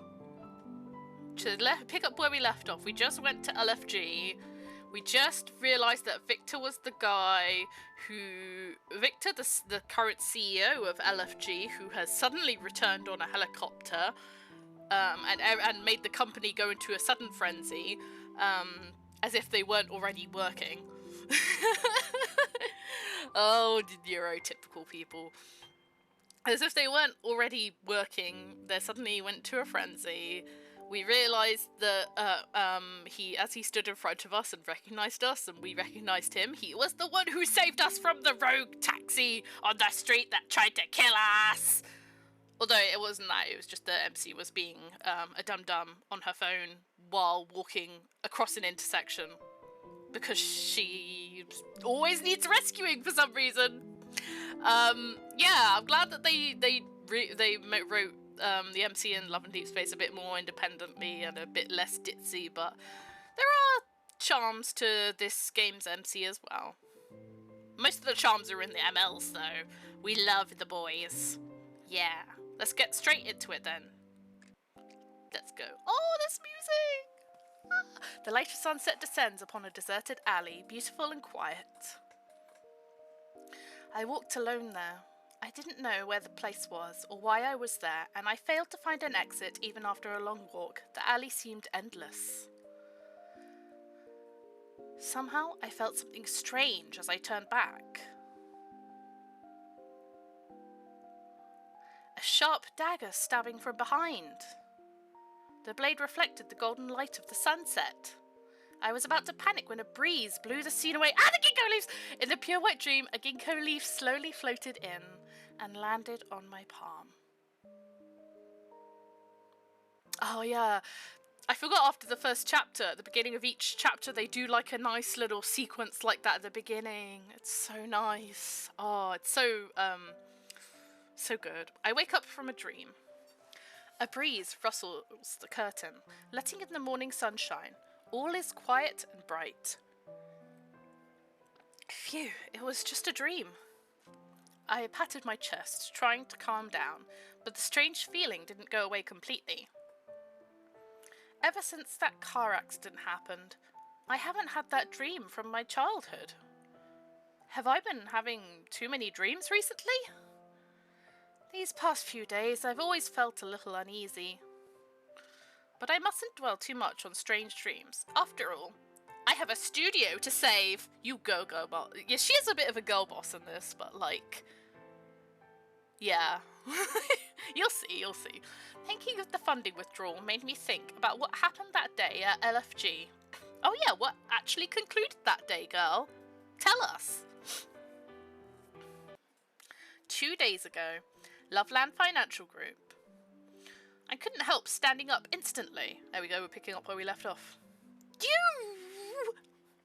In despair. Oh my god, they even use the tone indicators. I love this. I forgot that they do this. Sir, this is the head of that company. She's here about the funding withdrawal. I gathered myself, but there wasn't time to overthink it, so I just started explaining. I love her. She's so silly. Actually, the last episode of Miracle Finder got a great response. I was hoping you might reconsider pulling funding. Why should I do that? Because we did a fantastic job on the last episode. I don't know why, but Victor seemed to chuckle a bit when he heard that. Listen carefully. I won't save you a second time. Oof! Then Victor kept walking straight towards his office. Wait, please give me a second. I'll break down the last show's performance for you. And we'll make more great shows. Please reconsider the withdrawal. To no avail. His steps didn't slow down for even a second. If I give up now, everything is over. Is there really nothing I can do? I took a deep breath and rushed forward through the crowd to Victor. No matter how anyone may scoff at me, if I give up now, there will be no chance at all. Since LFG was founded, it has focused heavily on real estate, finance, and electronics. But there's been a strategic shift toward culture, notably the acquisition of Coordinate Entertainment. Now, LFG has shown great caution in investing in the film industry, and most importantly, TV is monopolised by state-owned companies. It's hard for private ones to get traction. Our studio is small, but we've had a long-term partnership with Loveland TV. Lazy Cat Company has built this up over a decade. If it goes bankrupt, all that is gone, forever. Loveland City is the heart of culture. Investing in us is by far the best choice. Slam! The door of the CEO's office slammed shut right in my face. Poor girl. She really tried. She really tried. I stopped and panted, with my mind a total blank. How could this... Is that really it? Leave now, please. Poor Goldman. No way. If I leave, the investment. After all the shouting and running, my heart is still racing. I did everything I could, but it didn't do a bit of good. All of a sudden, all the grief washed over me. Don't hold back. Victor, I will make you regret this! Everyone looked at me, dumbfounded. After letting that out, I felt much more relaxed. Well, that's that. When I was about to leave, the door of the CEO's office opened. I instinctively grew nervous. Goldman here. Move up the meeting with the CEO of BS. I forgot that there's an entertainment company called BS Entertainment as well, which I think Kiro is signed with. But I know what the BS stands for, but it's a spoiler, so I won't say it yet. But it's just funny because it's BS. Victor looked at me, my face all red. Make me regret? Oh my god, I love him. I immediately propped open the door. Yeah, do it, girl. Tell him. Give me 2 weeks, and I'll give you a development plan that you would regret passing out. Victor looked at me. He said nothing. I stared at him boldly, thinking if I showed a bit of fear, he would walk away instantly. His lips curved into a smile, like he was savouring the final struggle of his prey. All right, girl, all right. 1 week. Oh, his smile, though. Look at his smile. Deal. Yes, I finally get 1 week. The thought made me relax, and I subconsciously loosened my hold on the door. Ah! The door slammed my hand. The door slammed my hand. Ouch, that hurt. Holding back laughter, Victor opened the door. Ow, thanks. What's so funny? To stay alive itself is the biggest challenge for you, right? I mean, he's not wrong. He did have to save her on the fucking crosswalk. He's so funny though. What is up with this guy? You might be all high and mighty, but you shouldn't look down on others like this. Oh, she's mad. She's mad. We'll see! With a swelling hand, I strode proudly out of LFG. She's so funny. Oh my god. Okay, we'll do this. Before I can come up with a great project to propel my company to fame, I must seize every little opportunity. Time to finish this ad for a drink company's new product, ginger ale. I love these little stages, they're so random. The client wants feedback from random street taste test. Who should handle this? That one. Inara is fun and asks insightful questions to attract a huge crowd. And the concept calls for a new packaging for the drink. Who should design it? Jade. The new package is a hit, spurs many sales. After many hardships, my feet could not move and my eyes were not clear. Just when I was about to give up, he popped into my mind, as he always fucking does. The sponsor gives you enough complimentary ginger ales after the shoot to last a whole month. Oh my god! I would love that. I love ginger ale. Girl Nani! I was mesmerized into ordering a whole case. Hedgehog whatever. The commercial is epic. It's secondary whether the drink is any good. Rice. The man in the ad is supposedly the head honcho. Pretty awesome performance. Afoon. Can we make a web series out of it? From a fan of the gentleman in the ad. These are always so funny. I love them. Okay. 2-3. Lazy Cat Company. You get to name your company in this game, by the way, and I just called it Lazy Cat just because that was the vibe I went for.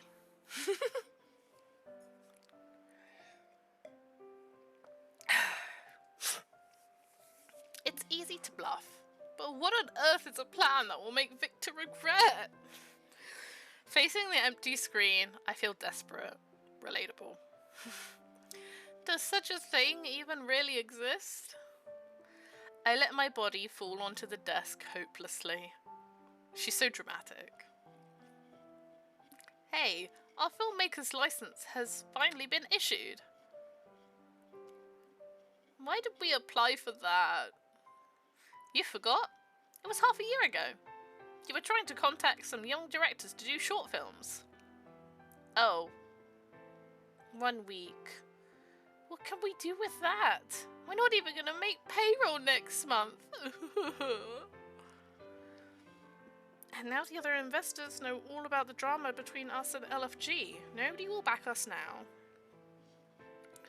I looked up at her with a pathetic look on my face. Anna, it's all my fault. Okay. Go to the show meeting. Think about something else. It's not the end of the world. Yeah, her suit's great. Women in suits. Yeah. What show do we still have to make? Sorry dear, you probably don't have time for meetings. This morning we received a special assignment and they specifically wanted you to be the producer. Now of all times? A new project? No kidding. And it's a special report for City News. The City News? The flagship show of Loveland TV? They always do their own segments. I don't know the details, but the call came from Chief Director Yuan. You weren't in yet, so I accepted it for you. A call from the Chief Director himself? What a valuable assignment. Holding the file for the piece, I suddenly thought of something. Oh, if we do this, then we might get assignments long-term for Loveland TV? Hold on, I'm gonna switch to standing up. If my desk will go up. Is it even plugged? It's unplugged, that's why. Upsies. We stands. Okay. Maybe? Isn't this what I have been looking for? A plan that will make Victor regret. Will it really work? No idea, but we can have a try. Gosh, this couldn't have come at a better time. How great. I hope it works. They ask that you start today. Here, this is your contact at the police station. Oh, I know what's happening. This is exciting. And I handed over a memo. On the memo was written, Gavin, police officer, Loveland Police Department, telephone 18... Oh. Gavin? The name sounds a little familiar. I don't know why, but I suddenly feel a little scared. Relax. He's a cop, not a criminal. Where's Dulce? Where's Dulce? Where's Dulce when you need him? We're gonna go meet the cop. Okay, I'm gonna skip these stages because I just want to continue the story right now. It doesn't feel relevant that she's gonna do the filming stuff in between it. We have a little sip of my tea first. Oh, that's the good stuff. Ah, that's so nice. It's delicious. 1 p.m. Loveland Police Department. I have so much energy. Hi, officer. I'm a special correspondent for City News. I'm looking for Officer Gavin. Oh my fucking god. I forgot. This is one of the NPCs that's in those really bad ads for this game that aren't real. Well, the ads are real. They are totally real ads. The gameplay that is supposedly in those ads is not. It's so funny though. Gavin, are you sure? Yes, Officer Gavin. What's wrong? Listen, sweetie, just for your own good. Did you maybe get on someone's bad side at work? Wow. Huh? Your supervisor wants you to meet Gavin. Maybe he's trying to punish you. The middle-aged officer looked around, then whispered to me. Last week, this Officer Gavin was suddenly transferred in. I thought he was gonna get his act together, but he hasn't done any real work yet. The other day, I saw him talking to some local hood on the street. Damn, this fucking middle-aged man. The chief doesn't dare give him any cases. Really? What's that all about? Word around the office is he's the son of one of the higher-ups. Looks around and whispers. Just think, if he's some big shot boy, we should just stay away. So what I suggest to you is, go back to your office and dump this assignment on someone else. Officer Landsman, just who were you saying is a big shots boy? That does sound like Joe, but it sounds like it sounds a little different. It's Joe Zeta! The voice made Officer Landsman jump. Hey, Officer Gavin, nothing. She's just looking for you, and you weren't here. Theme! It's his theme!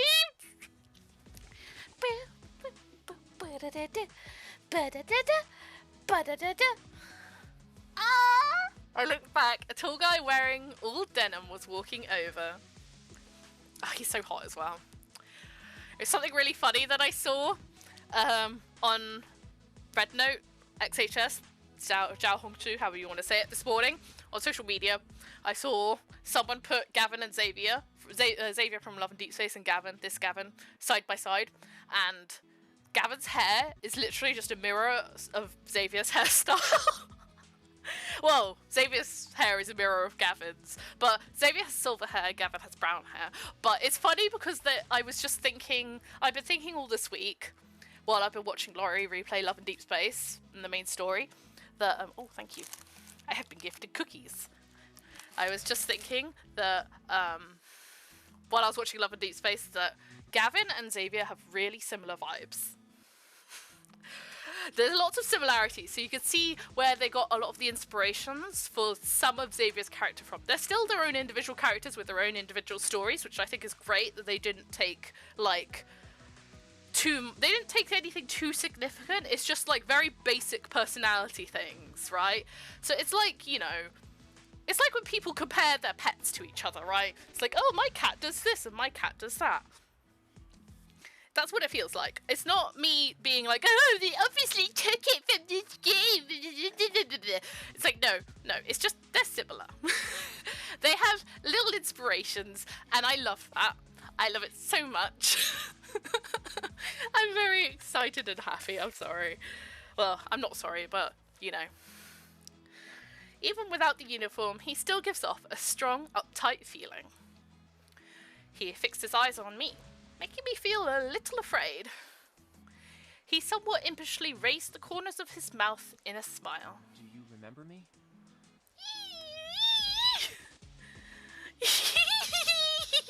Gavin and Lucian are my two favourites of this game. Well, apart from one other character, but we don't meet him till later. But I love them so much. They were my favourites. I'm so happy. He's still before me, and I remembered a face that was younger, but also more untamed. They have history. And a crumpled, blood-soaked letter. Suddenly, I wanted to flee. Seems all the uneasy feelings these past few days were pointing to this moment. She's so dramatic, I love her. Gavin. From school?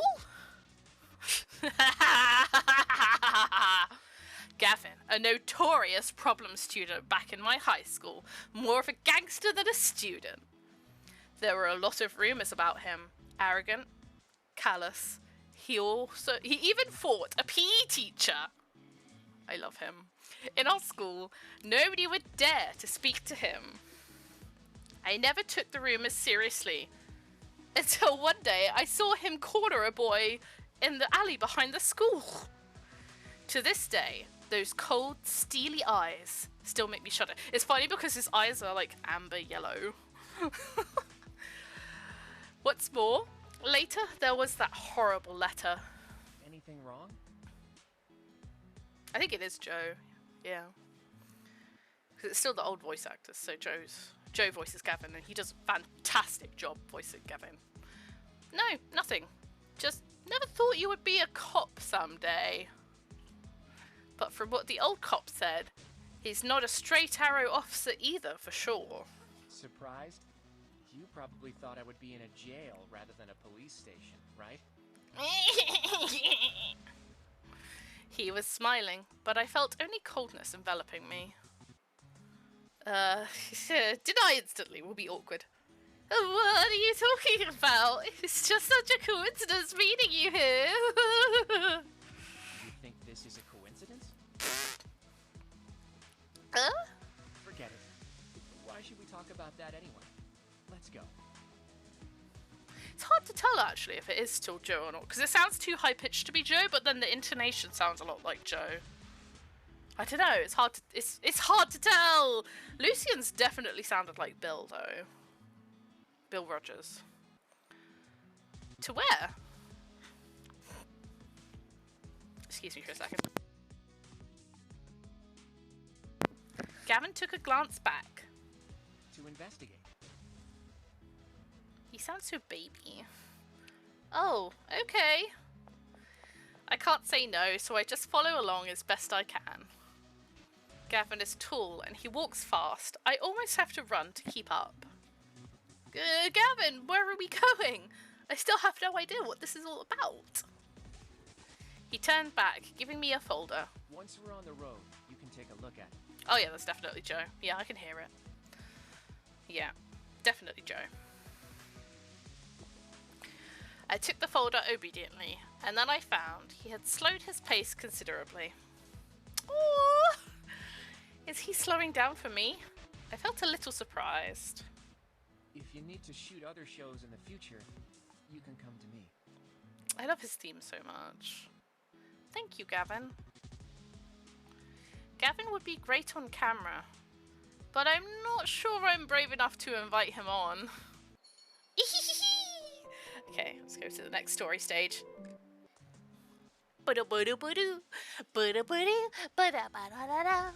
His theme is my favourite. What Gavin and I are investigating is a recent spate of several missing person cases in the city. I don't know that word. Sorry. Actually, the missing people have all returned, and it's they themselves who contacted the police. Ooh, mysterious. What's strange is, according to their reports, these women were all taken while on their way home. I was almost falling off the back of his motorcycle, but I didn't dare grab onto him for support. Girl, just grab him! Oh my god, Kay! Hi! Welcome in! Hello! We are playing Mr. Love, Queen's Choice, also known as Love and Producer, Evil X Love. I forget what else it's known as, but I think that's it. Whee! That emote is so cute! I love the little pat pat pats. Like the bongo cat emote style pat pat pats. They're so cute. Oh, thank you! I drew it myself because I'm cheap. Thank you. It's based on a really old OC of mine. Just because I don't have any money. Well, I have a little money, but this is my hobby. This is my passion. We're playing Mr. Love. We're on chapter 2. Welcome in. We just met the cop, Gavin, who turns out is our MC's former classmate from school, who had somewhat of a reputation in school as being a bit of a gangster, a bit violent. But yeah, turns out he's a cop now. And we're going to investigate something because our MC is a film producer, and she is trying to work on. She just wrapped up a show, but it turns out the last episode went viral. So she's trying to find something that she can use to what's the word? When you present it to someone. I'm just impressed with the blinking animation now that I stare at it. It's really simple. It's just 2 frames and P. Oh, it's just really straightforward. Yeah. Oh, thank you. It means a lot that you like it. So I want people to like it. So it's just simple. But yeah, so MC is trying to basically salvage her company. Eyes are hard to draw. Our producer. The MC is generally referred to as the producer by people online and outside of this game. But my MC's name is Haruko, which kind of matches the name I use in Love and Deep Space, because it's not my real name, but I use it because I have a birthday in spring, and Haru means spring, so that's why I use that name when I'm playing some games, and it's fun. And we were just going somewhere with Gavin on his motorbike, and and our MC is like, I'm a little scared of him. But yeah, you'll like Gavin when you see him, Kay, because you'll see. On the bike, I held the files with one hand and grasped the rack behind me with the other hand. I was on the verge of tears in the wind. I never expected we'd be on the road on a motorbike, and driving this fast too. Gavin's voice was wafted over his shoulder. Missing at Flower Fair. 10 minutes later, on Verdant Plaza. Oh yeah, we're investigating missing persons cases. Women have been disappearing, I think. I think that's what they said. Yeah, actually the missing people have all returned, and it's they themselves who contacted the police. But they were all taken while they were on their way home. That's what we know so far. Gavin, the wind is too loud! I can't hear anything! He turned back and spoke to me. I said from Flower Fair to Verdant Plaza is 23 kilometers. How did he cover the distance? Yeah, how did he? That's... Gavin, watch the road! Startled, I grasped his shoulders involuntarily. I seemed to hear Gavin laugh. He said nothing more, just drove the motorbike even faster. My vision was blurred, and I couldn't say anything. I just held my body tightly to his back. Oh, MC. We're here. There You can get off. he is! He's so pretty. It's so funny. I was just saying earlier that I saw on social media someone put him next to Xavier from Love and Deep Space, and his hair is essentially, his hairstyle is just a mirror of Xavier's. But this game came first. But I was thinking it was really funny because of how they have some similarities in personality, but it's very basic stuff. It's not like, oh, they're the same character, oh, they obviously were inspired by it. It's like, no. It's like, they just took some good things from this game and put it in the other game. Because it's the same company, and they can do that. And this game, what's the word? Stumbled so that Love and Deep Space can soar, in my opinion. I stepped off with numb feet. So quickly? Here's one of the women who filed a report. Hollow, 23, unemployed. It happened at 6:30 p.m. at Flower Fair. She had bought a pastry, went out, turned left, and found herself lost. Our appointment with Hollow is at 1:30 p.m. We have 20 minutes still. Let's ask around first. Okay. Disoriented, I held the crumpled files, feeling something was not right somehow. I arrived at the police station at 1 p.m, and now it's just 1:10 p.m, and we're at the Flower Fair? My head suddenly clears. I'm holding onto the files in utter shock. I didn't have much time to start panicking though, because Hollow, phone in hand, appeared ahead of time. Oh yeah, I forget, it's Hollow.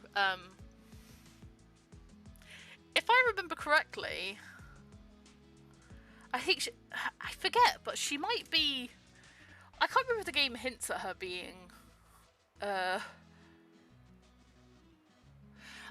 see if it is. I can't remember. I don't want to say anything without confirming it, because I can't remember. My memory's shite. Officer Gavin, I haven't been able to sleep recently. I think she's an influencer though. Surely it's somebody jealous of me for my beauty and fortune. Thank you for the flowers, Hollow Fan 83. Turn off the live stream. I love him. Officer Gavin! Hollow is suddenly intimidated by his face. Alright, I'm turning it off. That cold expression of Gavin's, just like back in high school. Hollow wasn't such a smooth talker to begin with, but she was even more muddled after that scare by Gavin. I love him. Officer Gavin, I'm so scared. I have no idea what happened. My parents and bodyguards are not here. They're all living overseas. I'm so alone and helpless. So unserious. So funny. Gavin interrupted her impatiently. Did you get lost after you walked out of the shop and turned right? Give us the details. I can't recall. I have never been to that street, and there was no signal either. My live stream was cut off. I thought of something instantly. Did you notice anybody strange at the time? Gavin took a glance at me after hearing the question. Completely ignoring my question, Hollow kept whining at Gavin. Officer Gavin, lucky I saw you. These days I'm so scared my skin is starting to break out. Answer the question. I love him. I'm going to be saying that a lot, I'm sorry. Sorry, not sorry. Officer Gavin, I was too scared to notice anything. Hollow didn't even acknowledge my existence. I was starting to feel quite awkward. Wait, my headphones are hot. There we go. Okay. 211, that's where we are. Then my phone rang. Excuse me. Gavin looked at me, his eyes saying, "How could you forget to turn off your phone during an interrogation?" His look shook me, and I backed out of there like I was running away. Ah! He's a doctor, and I love him, and he has my favourite voice. And he helped us film the last episode of Miracle Finder, which is the show that ended. And he was very supportive, but he's also a little bit mysterious. We don't really know what his motivation is, and he likes to kind of play games a little bit. Psychologically. Can you see the sky? His voice is so soft. I love him. Why is he asking me this? She's like, oh, has the sky on? Yes? Can you find the direction of the research center? Hang on, let me see. I had no idea what was up, but I started looking anyway. Yes, it should be this way. I found it. Keep looking that way and look at the sky. Oh, he's so... The next moment, I saw a touch of rose red appear in the distance. The light then spread far and wide. Did you see it? Oh, yes, how beautiful. What is that? An interesting experiment. It finally worked out today. Oh, he's so sweet. How did you do that? Have you ever heard of space folding? Oh, I know this bit. I remember this bit. To fold space like folding a piece of paper? Yes, very similar. Once folded, two formally remote points on the paper will be very close. Okay, so you want to imagine that you've got a piece of paper and you put two dots on it in the same place symmetrically, and then you fold it in half, and then those 2 points meet when you fold it, basically, is the concept. When it comes to the sky, the friction of the atmosphere will burst out in radiant light, like an aurora. Wow, incredible. So science is capable of that now. He's a doctor, he's a bioscience researcher, so he's like Zane. He's a very smart doctor man, but he's a bit more mysterious, secretive. You're not quite sure whether he's a good or a bad guy. I guess that is a bit like Zane. But he's a bit more dark, if you get my drift. A bit more mysterious. He's like dark and mysterious kind of type. Lucien didn't answer, but I could already see his smiling face in my mind. Suddenly, a thought occurred to me. So using this space folding, could one conceivably cross the city in 10 minutes? I cannot simply say yes or no, but it is possible. Is this content for a new show?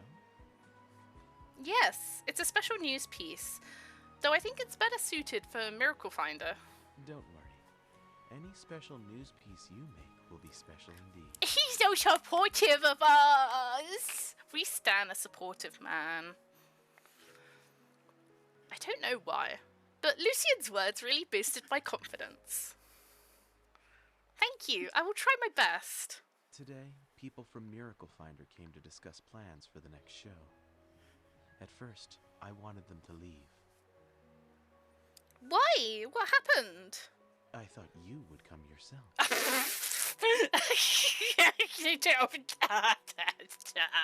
Oh, you! I couldn't help feeling a little embarrassed. I'm so sorry. I got an urgent assignment. More important than me? This needy man. That's not what I meant. I'll come myself next time. But only for fresh ideas for new shows. He also made a big deal about the, like, after our first meeting, he was like, the next time we meet, you need to call me Lucien, not Professor. He's so funny. Oh, I feel like a little girl again. Professor Lucien, when I talk with you, I always stick my foot in my mouth. Lucien laughed aloud. Now I'm feeling better. I can talk with your director about the show now. Bill Rogers does such a good job voicing him. Thanks. Then there was a short pause. Recently, have you had any premonitions? She had a dream at the beginning of this chapter. Dun dun dun! I have been feeling a little uneasy. Why? I don't know why, but I feel this is what he was really calling me for. If you run into any danger, do as I have told you. Oh, he said the sexiest thing to us. I can't. I'm losing my mind. This game is making me feel happy. So happy. Ridiculously happy. His signature thing, which he said to us in the first chapter when we met him, he cabadonned us against a blackboard in his office. He leaned in and whispered in our ear, when you're in danger, trust your instincts. And it was so hot of him, and I love him for that. It's his whole thing, and I love him. Do as he's told us. Yes, sir. Lucian seems to know what my unease is pointing to, but he doesn't come out and say it. Is it because he thinks we're being listened in on? Ooh. When we first met, those words, he seemed to know something already even then. I wonder what he knows. Thanks. I'll keep it in mind. Eee! Okay. Did we just do 211 or 212? Who was that making you laugh so much? Oh yeah, okay, it was 211, and now we're on 212. Ah! If you recognise Gavin, it's Josie Joe. I love him. He's great. He does so great as Gavin. Oh, I love all the original voice actors. Hanging up the phone, the voice of Gavin from behind startled me. It's a consultant for my show. Is the interview over? Gavin threw me the helmet. Uh-huh. Let's go. To where? Verdant Plaza. Okay. We spent that whole afternoon investigating all 8 locations related to the case. Oh yeah, the missing people's case. The 4 people who filed reports all lived very far away from each other. Then I thought of the call. 4 women, all from different locations, suddenly show up somewhere else. Could this be space folding? And they were all returned safely. If this was the act of a criminal, what was the point? What if he's practicing? Ooh. Practicing? Tentatively. So he's practicing space folding? Gavin gave me a look, dropped his head, and laid out all of the victim testimonies in order. With each successive case, the space folding has covered more time and distance. I carefully checked the files. It was true. If he has this space folding power, be it via some special device or these superpowers you speak of, then he either just gained this power and is testing it out, or he's brushing up his skills after a long break. I suddenly remembered the special sight Lucian showed to me. My heartbeat sped up. Ba-dum, ba-dum, ba-dum, ba-dum. No, nothing. If we're correct, then we can assume that he hasn't achieved his final goal, and he will strike again. And this time, it might not be as simple as teleporting through space. I couldn't imagine that Gavin, such a bad student back in school, could make such a thorough analysis. I love how she just like constantly disses him in her mind. She's like, oh my god, he was such a bad boy! He's like your classic bad boy turned cop, but then he's still a bit of a bad boy. I love him. Then what should we do? I'll look into all the people they've met recently, and you'd better stay at home. Why? To avoid any danger. That sounds like he knows something. He said it so casually, but my heart thumped so loud I could hear it. She's like, doki doki doki doki. Oh yeah, I should say as well that I played this game in Japanese as well, and in Japanese she does refer to him as senpai, so he is older than her. IMC is meant to be 22. I think he's older than her by like a year or so, because he is our upperclassman from school. At 5:30 PM, Gavin dropped me off at my building. If anything happens, call me right away. He's so... sure. And take this. His theme. Oh no, it's not his theme, it's just a cute theme in general. A bracelet glimmered in the setting sun, swinging in a beautiful pendulum as it fell into my palm. What is this? I looked down at it. It's a silver chain with a delicate golden ginkgo leaf attached. His whole thing is ginkgo leaves, and I love him. I love him so much. I'm so normal about this game. Memories set to piano music from when I was 16 come flooding back, like an old forgotten memory. The late autumn, when the ginkgo leaves started to fall, was always my favourite time of year in high school. That oft-remembered afternoon, and the music sharply rising to a climax. Outside the French window, the ginkgo leaves suddenly dance to the piano melody and roar up into the sky. That moment takes my breath away. Oh, the music is so beautiful in this game. The scene is so deeply engraved in my memory, it's still vivid after 6 years.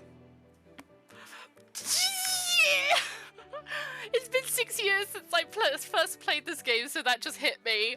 Oh, that just hit me in the heart. What?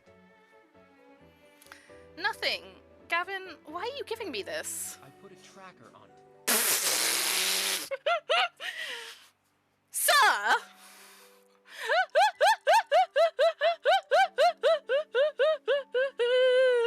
Oh my fucking god, I remember, I knew exactly, I knew this was coming. But I love that he's just straight up, yeah, I put a tracker on it. I'm tracking you. I want to track you. It's like you only just reunited after like, you were like in your 20s and you knew each other from high school. It's just like, oh my god. He's so funny. Oh, this game is so fun. The lingering feel brought on by the memory vanished in no time. Put it on. He put on his helmet, staring forward. So, in an emergency, I can respond instantly. Oh, he's so cutie patootie. He just wants to casually stalk us. He's so funny, though. I don't dare object. I put on the bracelet. To be fair, they are investigating something fairly dangerous, so... And he's a cop. He seems like a very capable cop, even if he's a bit... He's very, like... He's very physically capable, if you get what I mean. Sure. From under his helmet, he gave me a glance, seemingly satisfied. Oh, he don't smile!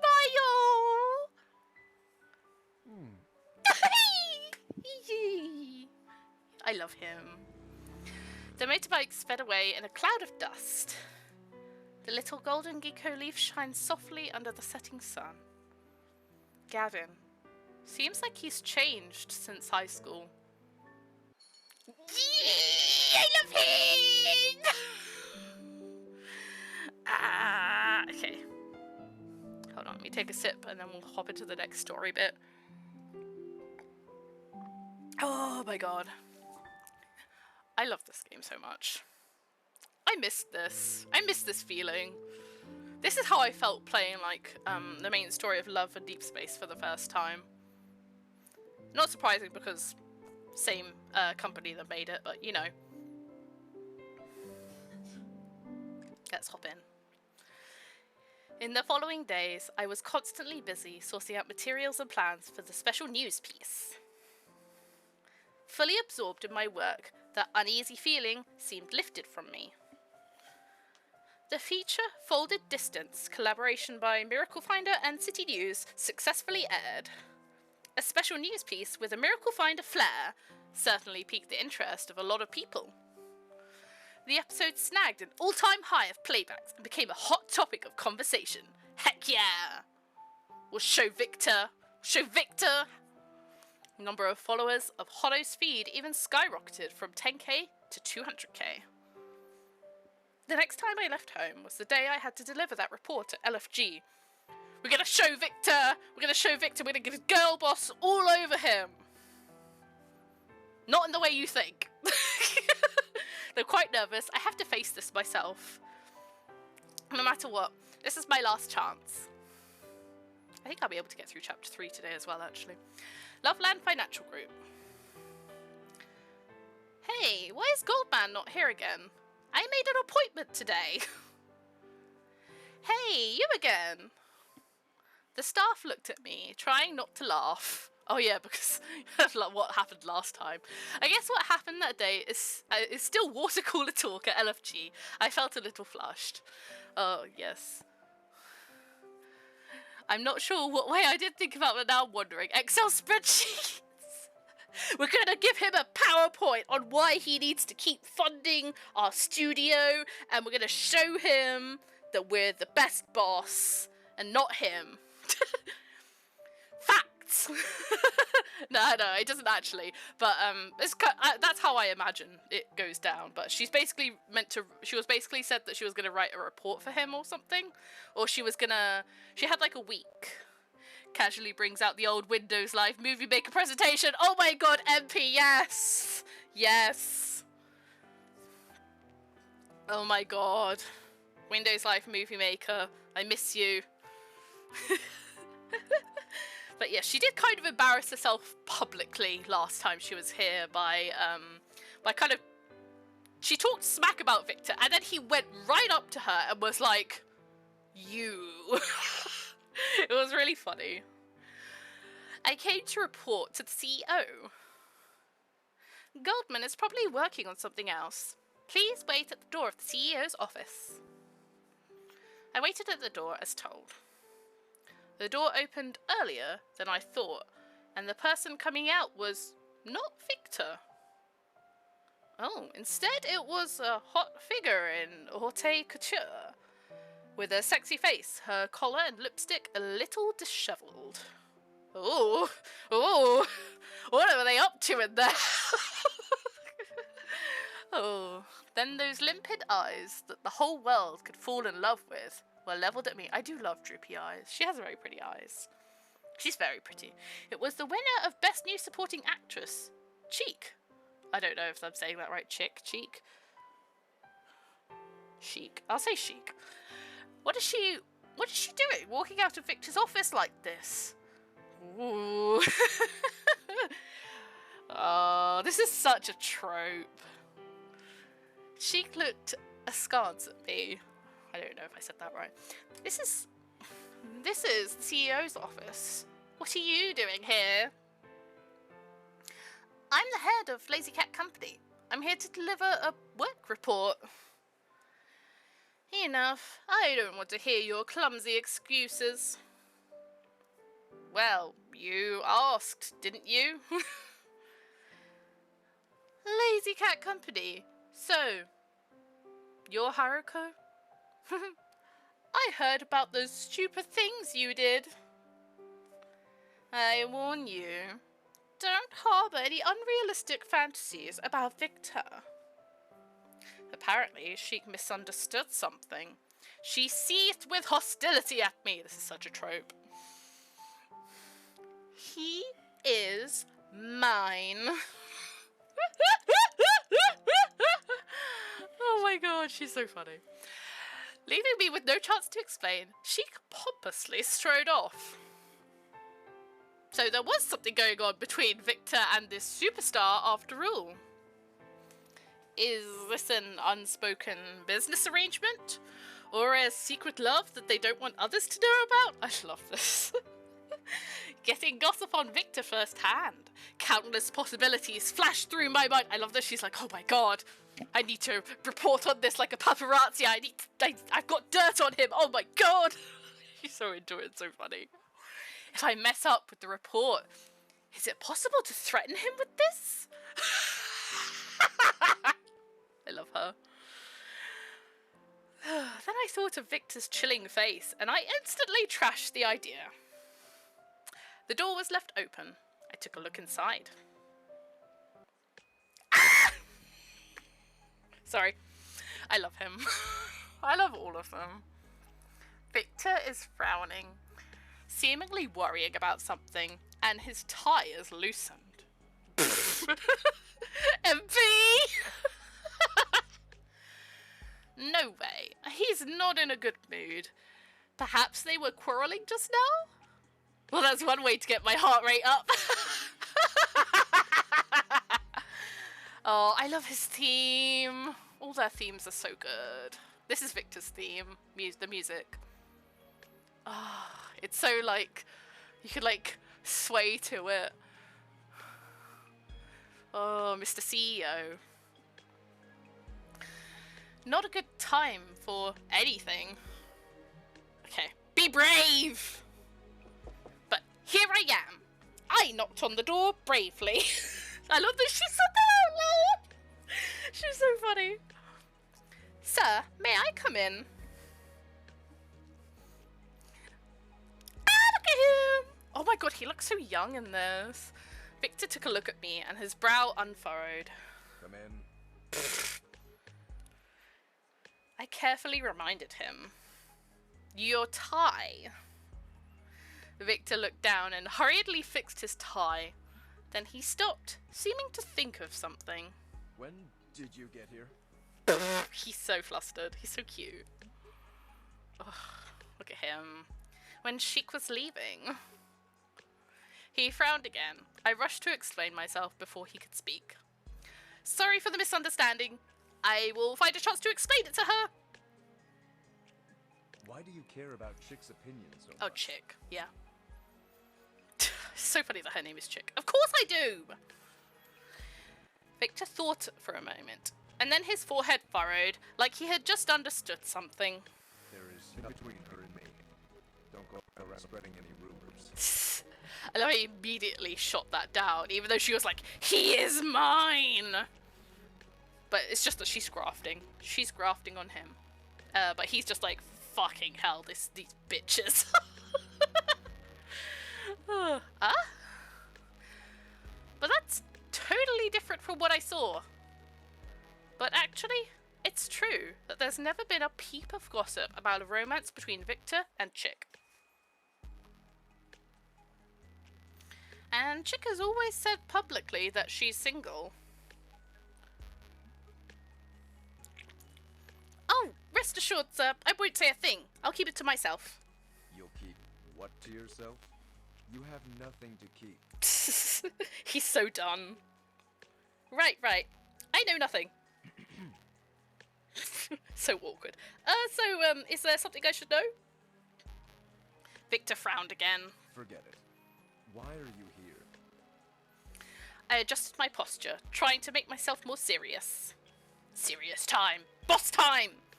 This boss girl, all over his ass. I've come to deliver the report that will make you regret. Ah, go ahead then. As soon as I had started, Victor interrupted me. This rude ass motherfucker. That feature for City News? Victor is obviously interested. Yes, we had a pleasant collaboration and are in talks to make it long term. So even on the edge of bankruptcy, you can talk collaboration with a TV station? Because I know that I can definitely make you regret it. And then LFG's investment is sure to be mine. I held my chin up, trying to appear more confident. Victor seemed very relaxed, yet still exuding an air of dominance. Not the air of dominance. He looked at me, giving a quiet laugh. If I invest in you, how long will it take to monopolize film and TV production from the 4 major TV stations? Sir, she has an independent studio. And you're talking about taking on the big companies. What an ambitious question. Even so, I can't let him think less of me. She's so gutsy, I love it. 5 years. If I can get through this current predicament, I can at least give it my best shot. Too slow. Oh no. What? The enterprise reform of Loveland TV alone will take 5 years. 2 years. Oh my god, this asshole. Victor seems happy now. How? Nobody can do that! If you can't, then leave here. Oh my fucking god. I already made it this far. How can I give up now? 3.5 years. There we go. Victor picked up the phone. Wait! 2 years! 2 years! Good. To our partnership, then. The man in front of me built the LFG empire in 8 years. That was also something impossible. If he did it, then there's no reason I can't too. The investment approval procedure will be initiated next week. The first step of your 2-year grand plan is to pass LFG's investment approval process. What? Do we have to go through that? If you can't even get approved, then just give up now. Oh my god, this man. And remember what I said. I won't save you a second time. That's the thing I like about Victor, though, is that he does challenge her. He doesn't let her just easily get away with things. He challenges her, always. Don't underestimate me. My company will pass. Great. Then I'll see you later. Can I have one condition? What is it? Can we invite you as a guest on one of our company's future shows? Why ask for that? Just taking the opportunity to amass more useful resources for my studio, of course. Okay, I will. That was easy. Let's go, let's go, let's go! Okay, we've got 2 more story stages. We get on to chapter 3! I'm so excited! Whee! I walked out of LFG, took out my phone, and saw the message that Kiki sent to the studio's chat group. Oh yeah, Kiki's one of our employees. She's quite a young one. A-list idol, helplessly addicted to variety show, makes such a ridiculous post on social media. I wish I could fold space and teleport back home. It's Kiro! It's the man who we met when we were grabbing chips in the supermarket or convenience store. We shared our chips with him. He's also an idol. Attached is a selfie of Kiro at an award ceremony. His expression in the photo is both uncomfortable and cute. Oh yeah, he also agreed to be on our show at some point, because he likes Miracle Finder. Except for posts from supporters saying he's a shoo-in. The majority is, lol, Kiro hooked on Miracle Finder. As I walked down the street, I laughed loud and posted a comment. Make a superpower comment. You must have the superpower to make others smile. A reply notice pops up right after it's sent. Netizen. Well said, if superpowers really exist, then Kiro's gotta have one! I laugh, remembering the words I heard outside Trade Tower. When I put my phone back and looked up again, I went blank. Oh. The light of the setting sun descends upon a deserted alley. It's so quiet and beautiful. I don't know where I am or how I came to be here. Le gasp! No, it's that dream! It's a dream! It's a dream! Thinking of the dagger at the end of the dream and its cold gleam. I couldn't help shivering. Oh yeah, she got fucking stabbed in her dream. She was stabbed from behind. I could hardly control the urge to run away, but I managed to remain calm. There's no way out of this alley. Running is useless. I distinctly sensed something peculiar and turned towards the deep shadow of the alley behind me. An evolver after all. Very keen senses. Evolver again. Why does everyone think I am an evolver? Oh, girl. The things you don't know. Who are you? Oh my god, who the fuck is he?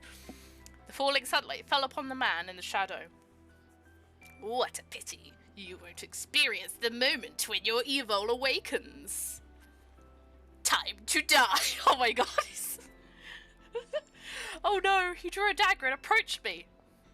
I retreated step by step, my heart beating faster and faster. What should I do? Are you the one behind all the space folding incidents? I tried to talk to buy me some time. Uh-huh. Pretty smart, eh? You were practicing? To kill me today?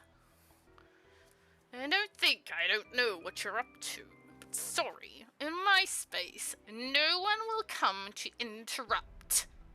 Just then, a wind arose in the quiet alley. The man's expression changed. Yee! When you are in danger, trust your instincts. Oh, his fucking voice. Hold on, I probably need to plug in my phone. Oh no, it's actually fine. Don't need to plug it in. Lucian. Without hesitation, I ran in the direction the wind was coming from. The man with the blade gave chase. Ah! I jumped! The wind got stronger and stronger and lifted me into the air. Oh, the music! Ah! This moment. The scene of the alley below was scattered in the wind. Under the setting sun, the sky is warm and fuzzy. I'm in the arms of Gavin. His arms are strong and warm, calming my throbbing heart instantly. The light of that setting sun made his face appear so handsome that I dared not look at him. Girl said he's too fucking pretty, I can't right now, I'm scared shitless. Oh. This high above the city, it's a bit cool, but his embrace is warm. They haven't said it yet, so I can't say it, actually. Are you alright? Oh, it's so funny because in the anniversary interview, first year anniversary interview that the voice actors did, there's only 3 of the voice actors, but Josie Joe was one of them who voices Gavin. In the anniversary interview, he was talking about Gavin as a character and how he's always saving MC, he's always saving the producer from everything, and it was like, there were this really funny things that he saved her from, and I think he listed, I watched this last night, he said, I saved her from a shopping cart, I've saved her from, oh, what else was there? It's like really trivial things, a shopping cart, and her period, a head cold. It was like, yeah, he's just always saving her. I'm fine, I'm just a bit confused. Gavin returned me to the ground. He looked in the direction of the mystery killer, still afraid. Don't worry, the killer has been caught. Oh. When I was sure I was safe, I finally came back to myself, and a flood of questions rushed in. What is this evolver he was talking about? Do they really exist? Why did he say I am an evolver? Why did he want to kill me? How did you know I was in danger? Are you an evolver too? She's so funny. She's just like, oh my god, all the things. When I realised I was rattling off questions like crazy, I shut my mouth and stepped 2 meters back. She's like, damn, I'm embarrassing myself. I didn't want to tell you this, but the enemy is attacking out in the open now, so it's better to let you know. He used her as bait. That's why he tracked her. Oh man. What I'm about to say may sound surprising, but it's all true. Me trying to socialise legit. What, the stepping 2 meters back? Oh, MP. You already know a thing or two about Evolve, right? Yeah, it's love backwards. No, I'm joking, I'm joking. It is though. I heard something about a crazy scientist. Even if something crazy like Evolve really exists, what about enemies? Started going to these nature walks and met someone who I really like talking to, and now I'm overthinking, like I don't want to annoy them, but I don't want to ignore them. Why is the brain like this? Oh my god, MP, I get that so much. It's like, you don't want to be rude, but you also need space. I think it's important to sometimes set boundaries. But yeah, the neurodivergent brain is really like this. Introverted brain is like this. I got the awkward situation of asking them for contact details at some point, since if the nature walks stop, I can't keep in touch with them. Oh yeah, that is so awkward.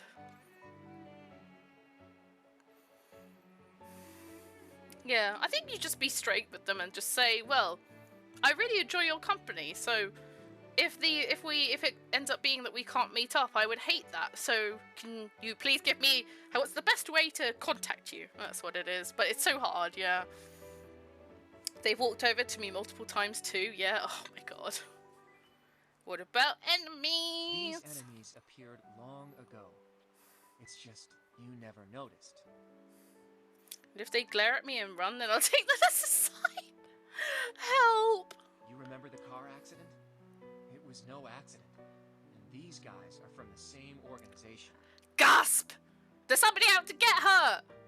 As to the reason why they want you dead, right now I can't tell you. Sorry if I'm a bit loud. I get really excited today because I love this game. Ah! The accident 2 weeks ago? That wasn't an accident? Then the one who saved me. Victor? I never imagined he would save you like that. This is what they need to do it, lads. Please. Please. We're begging. We're begging for the MLC interacted lads. I forgot that they interact in this. Or they know about each other. They do have some interactions actually in the main story. Very bare bones though at the moment because we're still early on. You know him? I knew him when we were kids is all. Ooh. I really know him. Ooh. Ooh. Gavin's expression revealed great distaste. Like he didn't really like knowing Victor. Man said I can't fucking stand the man. Oh my god, he's just like Xavier. I'm sorry. Oh, I'm joking, but you know, if you know, you know. Gavin knew Victor and things about evolvers. I thought of what that middle-aged police officer said. You are not a real police officer? I'm not a run-of-the-mill cop. That's why you got that assignment from Loveland TV, so I could protect you. Oh, you wanted to protect us? By tracking us and using us as bait. Oh, me. I knew they were targeting you. You have the Evol gene. It seems to be related to precognition. Precognition? Think back. Have you seen any omens lately? They could take any form. That explains her dream at the beginning. I forgot about MC's Eva. I instantly thought of my dreams. I dreamed about it. The alley, the dagger. Exactly like what just happened. It's awakening. Ooh. So you mean I have the evil gene and it's starting to express itself? You can think of it that way. So what about you? Are you an evolver too? We're gonna get an art now. Look at his smile! Oh, I'm gonna fall over. I love him. It's okay, I'm not falling over. I'm just losing my mind because oh, I love this game! Oh. Gavin only smiled widely. Wind blew through the roses on the side of the road, petals dancing in the air. I'm so annoying, I'm sorry. The dancing petals overlapped with the ginkgo leaves from my memory. My heart skipped a beat. Gavin, you... You asked how I knew you were in danger. As long as you're in the wind, I can sense you. I love him! Wait. I forgot to save Lucian's one as well. I should go back and save it. Okay, last story stage. And then we'll take another break to rest my voice and then we'll come back. All the way until we parted ways outside my home, I held back the question. Were you the one who made the ginkgo leaves fly outside the piano room back in high school? I looked at the ginkgo chain on my wrist. It glittered warmly in the setting sun. Though I know I'm in danger, I'm not panicking for some reason because he's protecting her! Because he's stalking you. The best way to protect you is to always know where you are! I'm sorry if I'm being annoying, it's just funny to me. The breeze caresses me, giving a feeling of peace. And I'm supposed to be some kind of evolver? Right now, it feels so untrue. I never thought someday I would get involved in such things. Why do they want to kill me? Just because I have the evil gene? Why didn't Gavin want to tell me? I should ask him later when we get to know each other a little better. My dad was so into these superpowers. Is it possible that it's because of me? The thought grabbed me, and I couldn't think about anything else. I ran for Dad's notebook. I'd read the notebook many times before, but I never did it from this perspective. This time, I noticed many things that didn't attract my attention before. My dad used to take me to the set of Miracle Finder a lot. Was he trying to tell me that evolvers and normal people aren't any different? Their lives are filled with joy and sorrow. They also pursue their own happiness. As my thoughts drift, a photo slips from among the pages. A photo in the notebook? Why haven't I noticed it before? An old one, a lonely building in the suburbs, a crooked sign on the doorway. Twin Leaves Orphanage. Dun dun dun! It feels familiar somehow. I took the photo back to my room. Together with the work memo, I pinned them on my noteboard. Right then, my cell phone rang. Kiki, it's so late. What happened? Boss, you're famous! Totally confused, I opened my social media. I'm stunned instantly. My inbox and followers have exploded. Oh my god, she went viral. All the messages are about Kiro. I opened his homepage. Seeing his following list in the bottom left corner, I almost fainted. My avatar was right there. Oh my god, he followed her. Kiro followed me!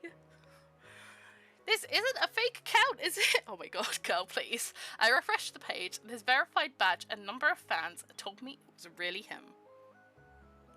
I was stunned and suddenly at a total loss for what to do. Just then my phone buzzed. I received a private message from a friend. Found you, Miss Chips.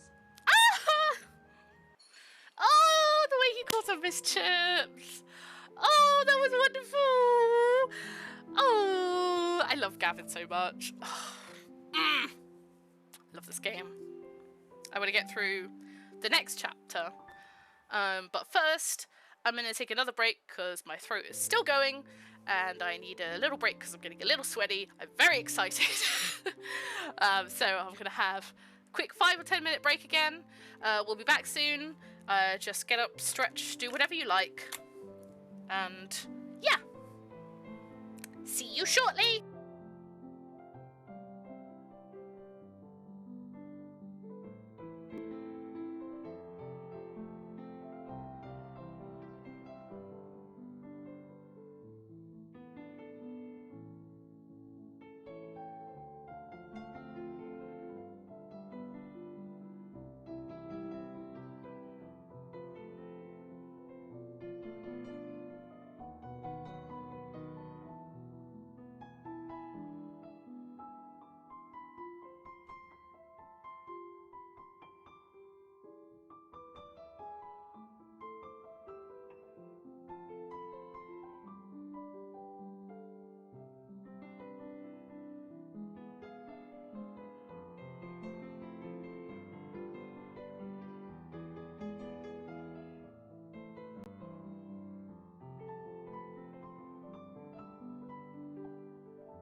Sorry, if I'm being annoying.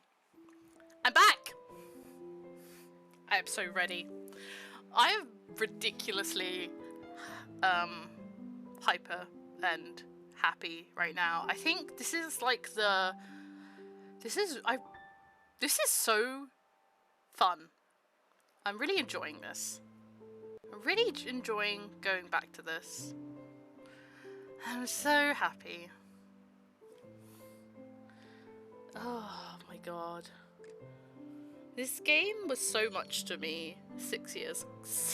I can't believe it's like between like 4, 5, 6 years. 6 years ago I played this for the first time, and I was just as enamored back then. My reactions are essentially the same, apart from I know a bit more because I remember story little bits here and there. Some bits I've forgotten, I'll probably mention them as I go through. Some bits I remember. But I've been really excited and just really enjoying this. I can't wait to cut it up and post it later. And maybe do some clips. And I just feel so happy. So, thank you for joining me. And I'm not ending yet. We're gonna do chapter 3, and then we'll see how I feel and what time it is. Yeah. So, if you're ready, like I am, I'm never ready. We're gonna jump straight into it. We'll probably get another cutscene at the beginning, because I think, if I remember correctly, that's the kind of what they do with this game. Is like they give you a little small snippet of something at the beginning to kind of set you up. And it's also to do with the MC's, what was the word? Premonition? Precognition evil. Precognition evil, that's what they called it. Precognition. So I'm very excited. Let's get straight into chapter 3. Oh, it's called Idle Power. It's going to be Kiro. It's going to be about Kiro. Mr. Chips. Ooh. I didn't know why I was sitting on the bed alone hugging myself. I was in a bad mood when I saw all those locks on the window. The sky was grey, and I buried my head in my lap. Suddenly, someone stroked my head. I raised my head. Oh, I know this. And I saw a little bear handing over a candy to me. He looked at me, his head aslant, and didn't say a word. Having the sweet candy, I smiled to him. We sat beside the bed and looked at the sky as it gradually grew clear. I think that's what it said. I woke up bright and early this morning. Thinking of visiting Kiro today, I found it a bit hard to fall asleep. And surprisingly, I had an interesting dream. I checked the messages on my phone, checking to make sure what happened yesterday wasn't an illusion. Oh yeah, Kiro followed her and suddenly her phone blew up. Yesterday night. Found you, Miss Chips. Oh! Okay. I know that Sean Chiplock isn't the greatest guy, but, this is before he kind of I don't know. If a guy's good or bad, he's always good or bad, but like, didn't really know much about the voice actors when I initially played this game, honestly. I thought he did a good job. But yeah.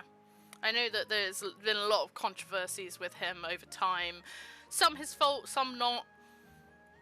Mostly his fault, I think, to be honest, but it's just the way that he expresses himself and talks, I think. But also sometimes he just goes too far, I think, as well. But yeah. This game is very special to me, so I didn't really attach the characters to the voice actors that much in the beginning, and I'm not really going to attach it much to him. So we're just gonna go with Kiro. Just gonna go with it. I rubbed my eyes subconsciously, thinking I must have seen something wrong. But Kiro's avatar is still there on my message list, with that big V beside his name. What? Is there anything wrong with me being followed by a superstar? Will... help. Will people dox me on the internet? Will I be able to work as usual tomorrow? Help. I posted some content about Miracle Finder before. I hope it won't affect the show. Is it just me or does the game look a little quiet?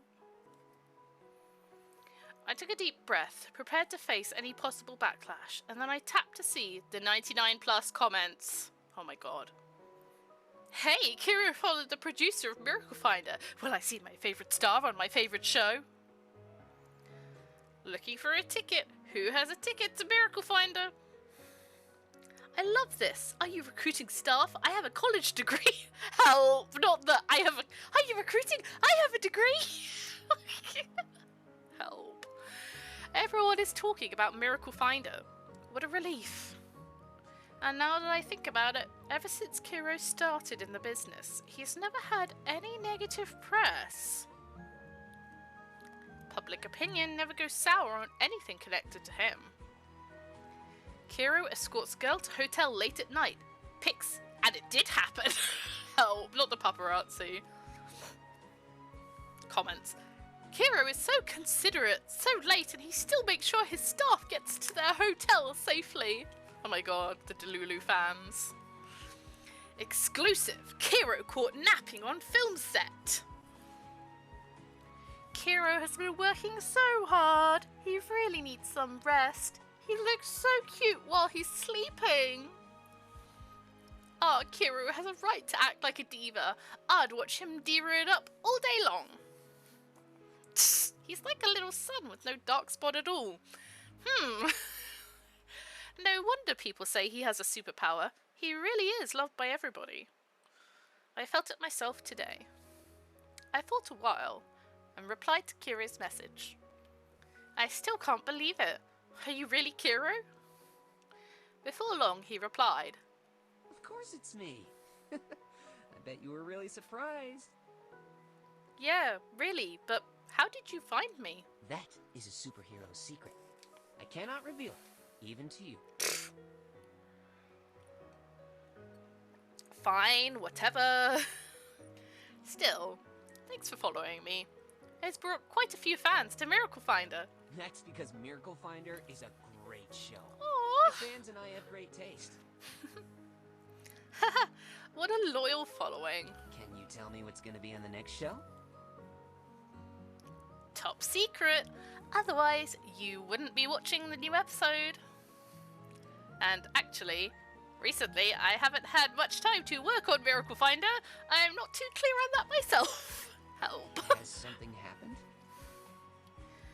Well, right now, I have this variety show in the planning stages. It's a bit thorny. As soon as I think about that hopeless show plan, I feel discouraged. Oh, Variety God. show? Yeah, so... Do you want to visit me tomorrow? I'll be taping Project X. Project X? Really? Okay, she's probably going to explain what this is. It's the most popular variety show in recent years. There you go. It's dominated its time slot for so long. Quite rare for this genre. It seems that they never run out of interesting ideas. To be able to visit a recording of that show, if it was a dream, I'd wake up laughing. Absolutely. Let me send you the address. Aww. My mood always gets better after a talk with Kiro. Aww. I should let Anna know that I'm going on a set visit tomorrow. I dialed Anna's number. Project X? Visiting Kiro? At this time of night, are you sure you're not sleep talking? Check social media. I'm a bit of an internet celebrity now. You. Alright, but don't forget that we don't have one word written for that show plan yet. Yeah, but visiting the hottest show on TV should give me some more inspiration, right? Oh, right. City News wants us to work with them long term. Might as well try to dig up some juicy stories. Loveland TV is our most important client right now. Keep that in mind. Okay, let's go. Remembering our parting promise last time, I specially made some pudding to give Kiro for my visit. I'm sorry, you can't enter without a credential. Hi, I'm the producer of Lazy Cat Company, and I'm here to visit set. Shows business card.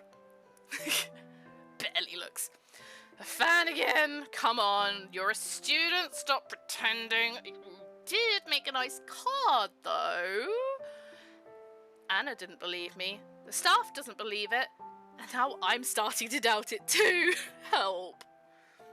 No, I'm not a student.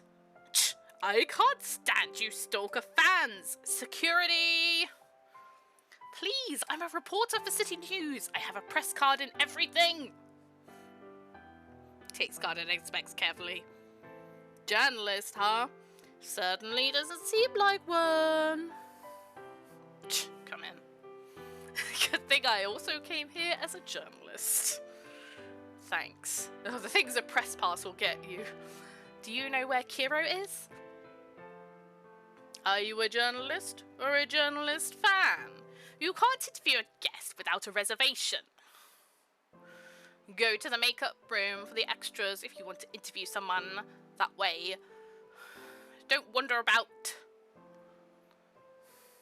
Okay, I have time anyway. I can call Kiro after I finish an interview. I happened to find something quite interesting when I entered the makeup room. No private room for me? Unbelievable. Do you call this dirty dishwasher tea? Or dishwater, sorry. If you're done with makeup, get out of the way. You'll probably get edited out anyway and still so whiny. To whom do you think you are speaking? I'm really bad at doing voices, sorry. At least today. I find this pretty amusing, so I decide to get an interview with this boy. Hello, I'm a journalist from City News. May I interview you? A person of my standing doesn't just go around giving interviews. What is she thinking about, interviewing this little boy while so many stars are here? Too funny. If she asks, I'm refusing too. Can't afford to embarrass myself. What's a journalist doing here? Get out now, you're disturbing our work. I didn't expect to cause such a commotion. I made an apology and prepared to leave. Think it over. You won't regret it. Boy! Kiro! The appearance of Kiro instantly made the makeup room boil with excitement. But when did he sneak up behind me? Kiro! Miss Chips, hi. We meet again. Oh, he's so cutie patootie. Ahem! Hello, I'm Christian. I graduated from the Royal College of Art. Sir, you are a child. I quite admire your music. If there's time later, I'd love to chat about music. Really? Kiro pushed me in front of Christian. So, do you want to let her interview you? Oh my god. She's my favorite producer. Doing an interview with her will get you noticed by a lot of people. Oh my god, he's so funny. What do you say? Of course, I'd love to. Could I be interviewed too? And me? Miss Journalist, would you like to interview a makeup designer? The atmosphere has done a 180. Everyone's becoming so positive. Perhaps Kiro made them believe I'm a good friend of his. Please, be patient. I'll interview you all one at a time. And I'll be on set. See you later. He's a sweetie. Thanks. Kiro waved his hands with a smile and left the makeup room. Everyone in the room waved back and silently watched him leave. When I finally escaped from the dressing room, I had a pile of material collected. This experience has taught me to disguise myself a bit better before going into a scene to gather information.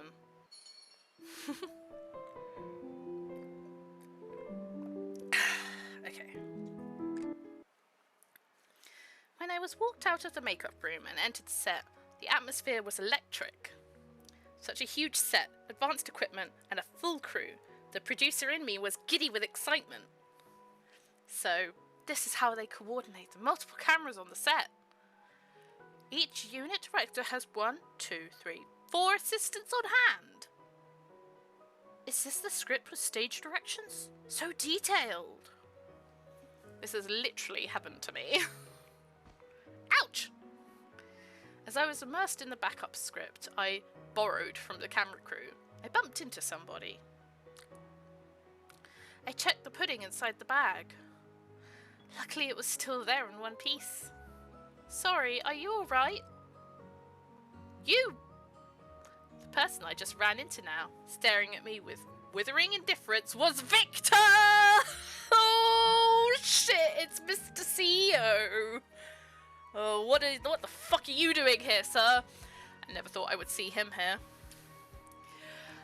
But the arrogant air on his face confirmed to me it could be nobody else. Do you have to run into something every time you leave your house? He's so funny. I see you weren't paying attention either. I was wondering if this fool who was walking while reading would really bump into me. Ooh. So you just stood there? Yes, and just as expected. This man, I swear to God. How bored you must be. Victor looked at the files and notebook in my hand. So what have you got there that's so engrossing? I hid the script behind me hastily. This is a confidential document of Project X. It's not for you. So you're bouncing all over the place to take notes. She's being such a brat to him, it's so funny. Yes, I'm diligent. So what? Victor's face still had a "how can your IQ be so low" expression. Do you need more time to write everything down?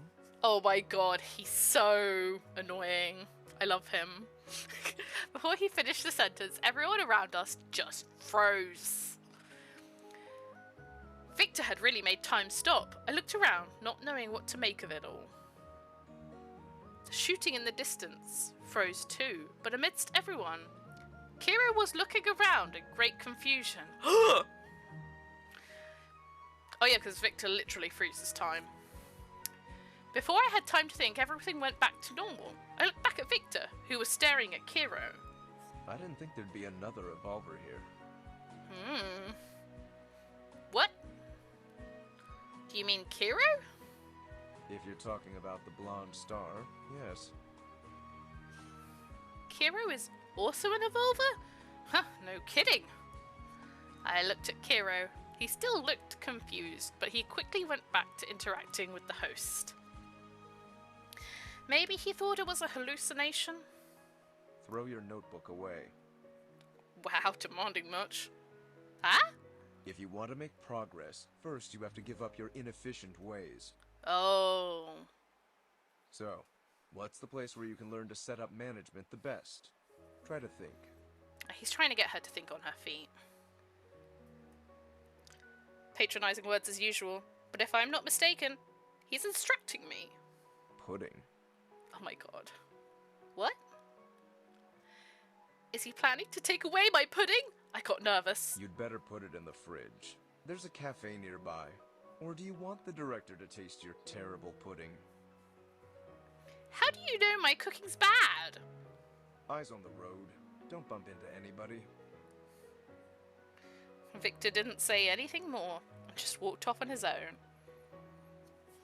Though all he said was right, I don't know why, but he's always able to make me angry. He always pushes her buttons, it's so funny. Perhaps that's every CEO's superpower? Girl, please! She's so funny.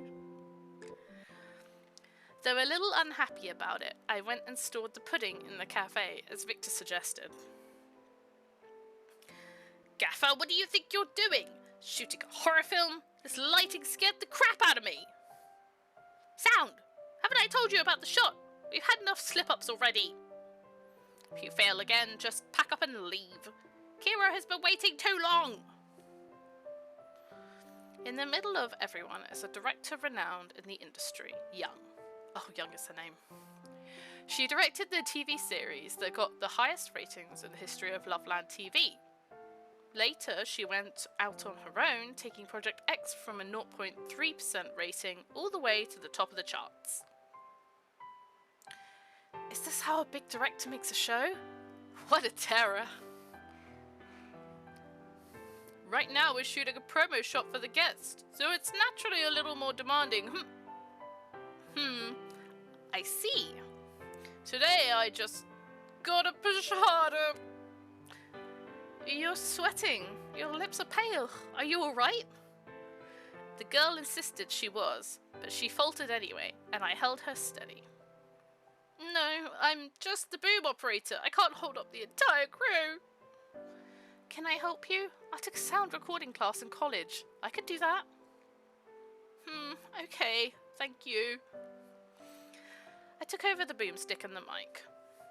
Though I had taken classes, I'd never held a boom on a real set. Girl, why are you lying?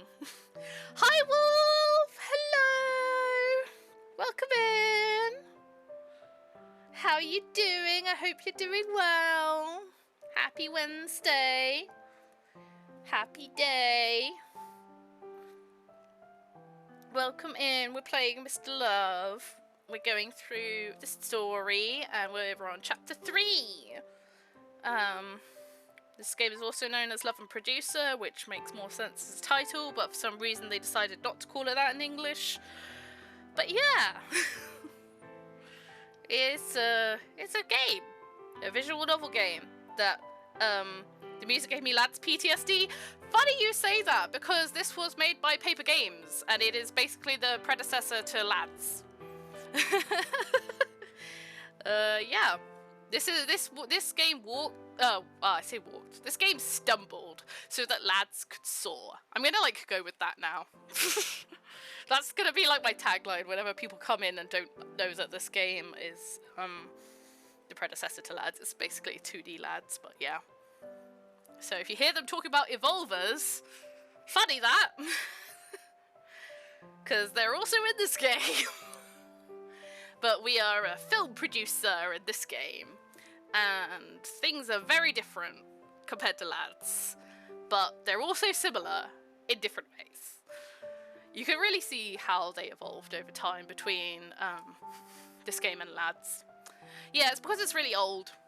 I first played the game 6 years ago. It didn't have much of a space in the global market because there was a lot of controversy with English voice actors and the way that they fired one. Paper Games at the time, they fired one of the English voice actors for tweeting that Taiwan is a country because it's a Chinese company. And they don't like that. And then the other English voice actors got angry about that because what has that got to do with voice acting? And then they decided to not reprise their roles, so they had to recast everyone in 2021. But it's had the same voice actors for the last 4 years. But prior to that, which is in the current part of the story that we're playing, it still has the original voice actors, despite the fact that they said they removed the original voices. So this game is a hot mess. Same but different, but still the same. Same but different. If you know, you know. Oh. But yes, this is the predecessor to Lads. I could go over all the features at some point, but I just want to focus on the main story right now. But it has a lot of features that carried over to Love and Deep Space, and you can really see that, especially in the story as well, actually, and the characters. I was just talking earlier about how one of the characters felt very similar to Xavier. Even his hairstyle is basically a mirror of Xavier's, but he's got brown hair and Xavier has silver hair, so obviously same but different. But yes, we are on chapter 3. So far in the first 2 chapters, we've learned that the MC didn't know that she was an evolver, but she is potentially awakening as one.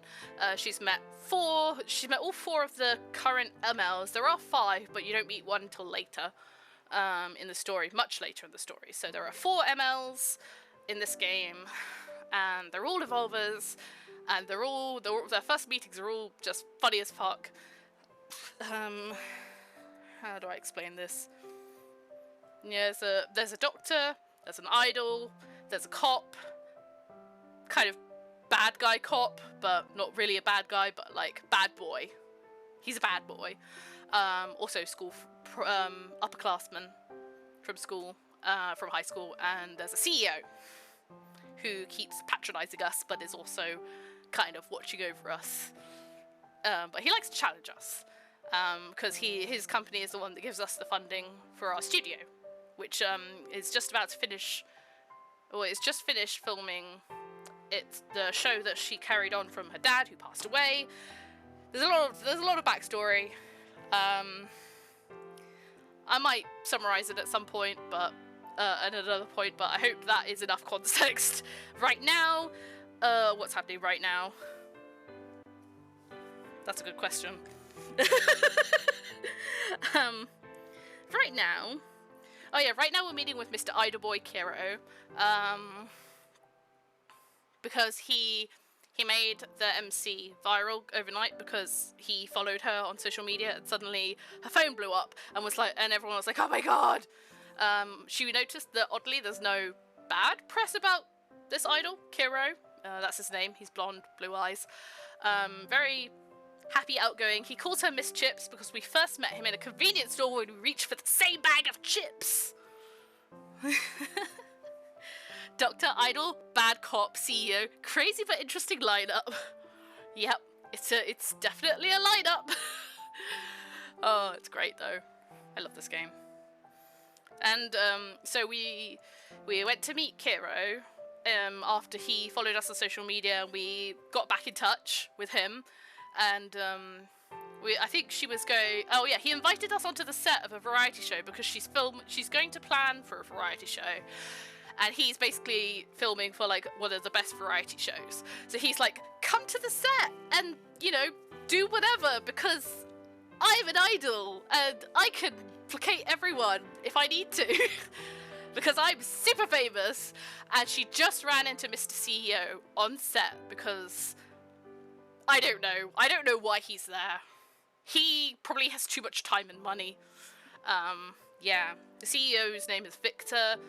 He's very overbearing, but the MC finds him very frustrating. He always pushes her buttons, but he does give her like actually useful advice. Sounds about right. Yeah, she has like it's very much, the thing with the CEO is very much an enemies to lovers trope. Every boy has a different trope going on with them. Gavin is the childhood friends trope of like, especially a gap moe as well. Lucien is very dark and mysterious, the doctor man. He's not actually a doctor, he's a bioscience researcher. But he's dark and mysterious, and I love him. He's my favourite. And you have Kiro, who's just a very outgoing idol. Everyone loves him. A bit suspicious, but you're just kind of going with the flow now. He's very outgoing, calls her Miss Chips all the time. It's very cute. And we're just taking over from the person who was operating the boom because they look like they're about to fucking faint. And we're like, okay, let me do that because you look like you're about to faint, and then I can get closer to the set and watch things closely. A distant researcher, Dr. Zane, is that you, basically. It's same, but different. Similar, but not too similar. Dark and mysterious, a bit more dark than Zane. Because whereas Zane has, like, reasons, I'm not quite sure of all of Lucien's motivations, because I only got so far in the story, and my memory is shite. And Lucien's very much, Dr. Lucien is very much, or Professor Lucien. He's a professor, but he doesn't want us to call him professor because he wants to be close to us. He seems to know more than he lets on. So he's a bit mysterious. You're not quite sure if he's a good guy or a bad guy. Gavin saved us last chapter, the cop. I was thinking of Dulce as well. But the cop who was our friend from high school, upperclassman from high school, who had a bit of a reputation in high school, apparently beat up a PE teacher. Didn't take any shit from nobody, but he became a cop. But he's not a normal cop. if you get what I mean. He's a bit of a... He's got something else going on there, but I don't think he can talk about it. I don't think I can talk about it either, without spoiling stuff. But yeah, we are on the set of a variety show, and we are just taking over the boom mic. And even though I'd taken classes on how to hold a boom, I'd never held a boom on a real set. My mind immediately went to sus experiments with Lucian when you said dark. Help. He's hot though. He has a very, like, sultry, kind of husky voice that I adore. His voice actor is so good. The original voice actor. They had to change them all 4 years ago. But they've still got the original voice actors for some of the story because there's so much story in this game now. Okay. Kiro stood on a high platform hooked up to a wire. I hope that's caught you all up anyway, Wolf. Oh, whatever you've missed. I'm just trying to get through chapter 3, and then I'm probably going to call it, but because I've been going for quite a while, and I'm very excited, but I know I'm going to crash out and run out of energy soon, so, well, not crash out angry, but crash out as in energy, so yeah, I've just been bouncing off the walls all morning, yeah. Kiro stood on a high platform hooked up to a wire. He would jump off from there in a bit. Kiro seemed to see me. He waved to me in surprise. With one shoulder holding the boom mic, I waved back. Awesome, Wolf. Good stuff.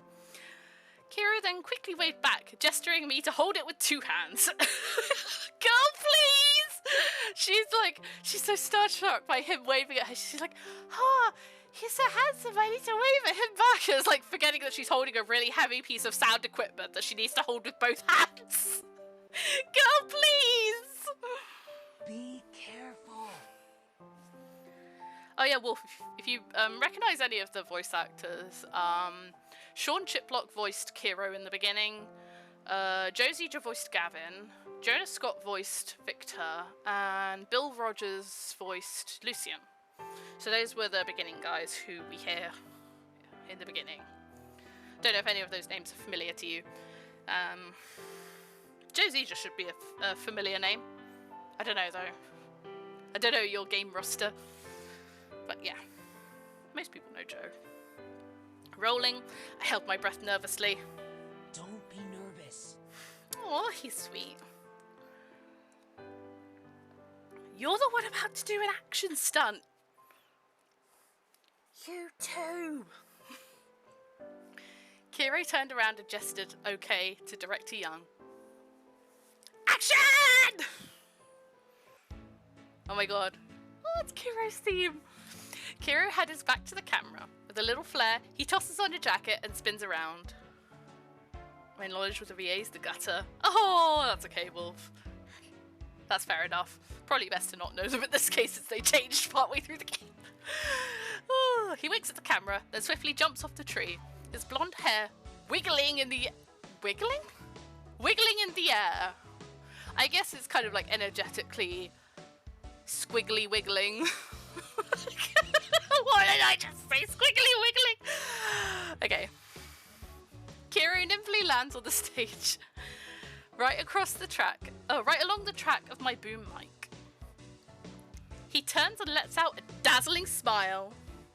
Let me make your dreams come true. Oh my god, he's so cheesy. I love him. The cheese. At that moment, everyone on the stage is just background scenery compared to him. It's the first time I ever saw one of his performances. My heart couldn't help beating faster. Girl's heart is always beating for every single thing. Understandable though, she's going through a lot. She's meeting all these hot men. She's going through life-threatening situations. Someone tried to fucking kill her. Hate it when a girl outside of my hair starts wiggling.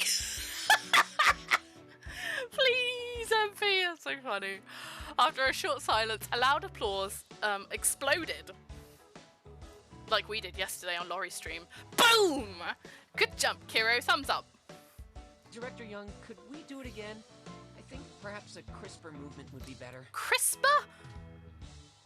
Crisper? Okay.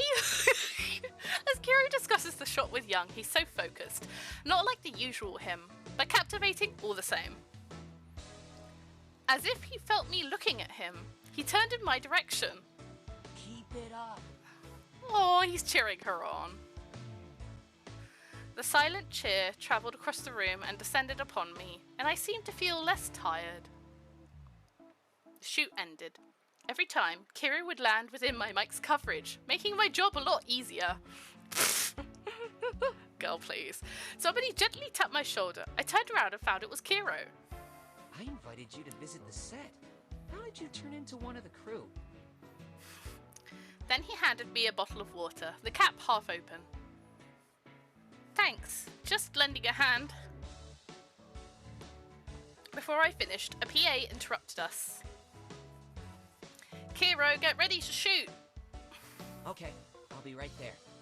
Time to work. Take care. Kiro has a really tight shooting schedule today. He still left some time for me. I shouldn't pester him about it. Project X is a show that has different people carry out special tasks. This is the show we're on. Together with the director, Kiro's agent and I watched the video feed from the control room. Kiro's task was to deliver cotton candy to an old grandmother, fulfilling a memory of hers from long ago. Aww! Hey, driver, could we slow down a bit? The wind is going to wreck this cotton candy. Aww! Kiro was sitting backwards in the car to protect the cotton candy from the wind. Oh, he's adorable. We're already driving pretty slow. Don't turn so suddenly. Slower. He's adorable. When they arrived, the cotton candy looked like a lopsided beehive head. Help! Not there. Sorry, Grandma. This cotton candy looks a little weird, but it still tastes great. Aww. Oh my god, fuck! I forgot! I forgot the NPCs go so hard in this. It's because all the NPCs technically become recruitable under your company and they help boost your stats. But this is so funny. all the NPC sprites are so funny. Oh my god. This isn't the cotton candy I wanted. Don't you want to try it? I really did buy it from the guy's shop. No, you didn't. I can tell just by looking at it. Kiro scratched his head, wondering where he went wrong. He walked away from the grandma's place, pondering and eating the cotton candy. I don't know what flavor that Grandma wants. This cotton candy is really good. Oh! It was just raw footage without any editing or effects, but everyone in the film crew was amused. How much cotton candy has he eaten? He's gonna have a stomachache again. Where's Marissa, the grandma? She's not actually our grandma. She's just a grandma in Asian culture, as in an older person. But yeah, I was thinking of Mira a little bit too, Wolf. Oh, she's not exactly JoJo, is she? We can't blow her up. Not his agent being like, he's gonna get fat from one bit of cotton candy. I fucking hate his agent so much. Okay. Oh, dramatic music. But soon, a new problem arose in the field. Fans of Kiro have swarmed the place, filling every street and alley around. Kiro! I love you my whole life! Okay, the old lady is safe. The wave of sound surged closer to the camera unit. Gosh, where did all these fans come from? Nobody thought we'd get bogged down here. No, now that the news is out, the crowd of fans will only get bigger. What a superstar. I've never seen such an imposing scene. We detailed 10 more security staff than usual, but it seems like it's still not enough. It's escalating. No way, we have to get Kiro out now or nothing good will happen in this chaos. I followed Kiro's agent and more security staff as they went out to the shooting location. So many people. Where's the production van? I can't even see it. Oh my god, he's so annoying. What? I can't hear you. Forget it. Let's try to cut through this crowd. The security staff shouldered their way into the crowd, barely managing to carve the path for the van. The unit director, his hair a mess, was standing alongside the car, blocking the door from the crowd. Stand back! Kiro, don't be afraid! I'll protect you! Is Kiro in the van?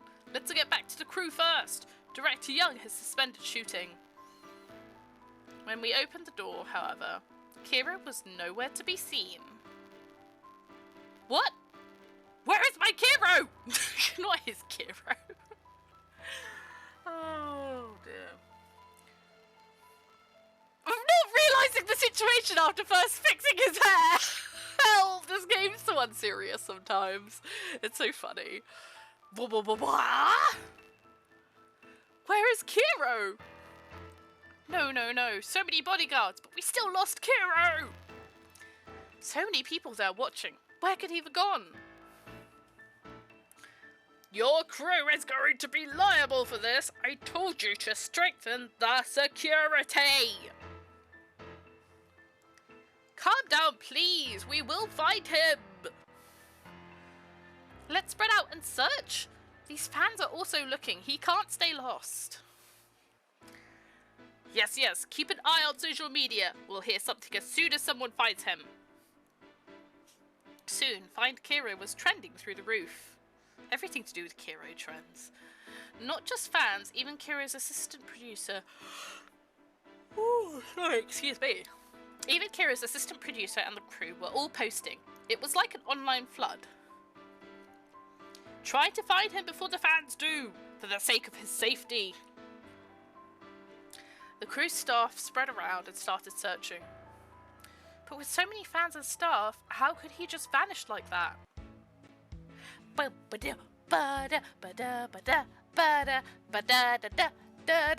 love how ass shaking Kiro's theme is. Just shaking my ass casually. I searched every inconspicuous corner around until I saw a person in a bear costume in the square.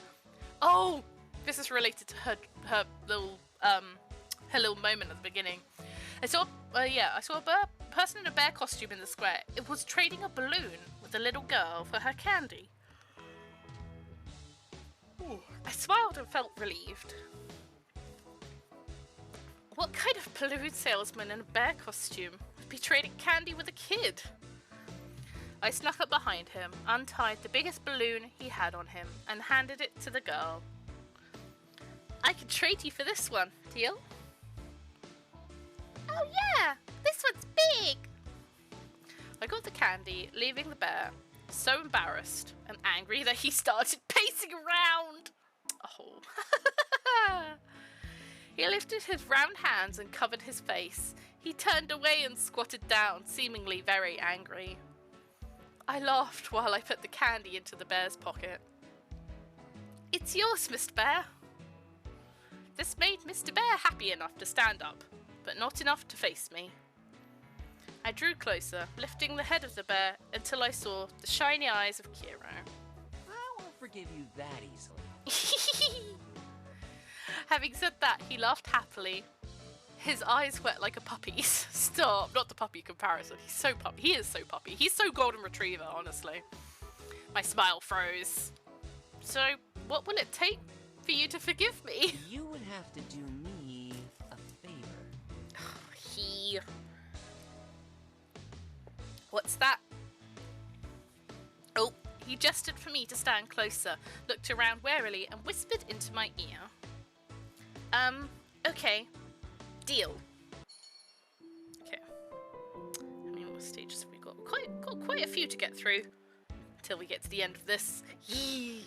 I love Kiro's theme. It's so bouncy. I snuck back to the camera unit. When I left again, I had a small portable camera in my hand. After thinking about it, I also left a note for Kiro's agent. Kiro has been found. Don't worry. Just leave the show to us. If If we were followed by a group of staff, even in bear costume, Kira would be recognized in a second. And if the agent who directed you, Kira was out alone with one camera girl.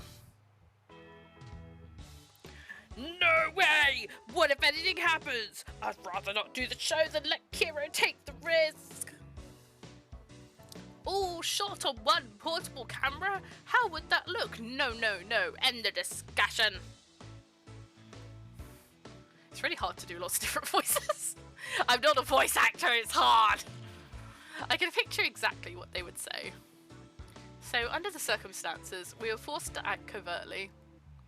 Sorry, agent. Sorry, Director Young. Sorry, assistant producers. I promise I will help Kiro finish shooting the show. With the camera in hand, I reappeared on the square with a big bear. Kiro's Project X rides again! I hit the record button. Kiro, in his bear costume, started talking very earnestly to the camera. Now, it's 2:30 in the afternoon. We only have 2 hours left. I have no more funds, and I still have no idea what kind of cotton candy that grandma wants. Fucking grandma. However, I have my secret weapon. Oh. Kiro clumsily fumbled a candy out of his pocket with his bare paws. So cute. Behind the camera, I watched him like I was watching a reality show. It was so funny. The magic candy of Invincibear. And you'll become as smart as me. Only one in the whole world. He's so funny. I love him. Mr. Bear, I want it.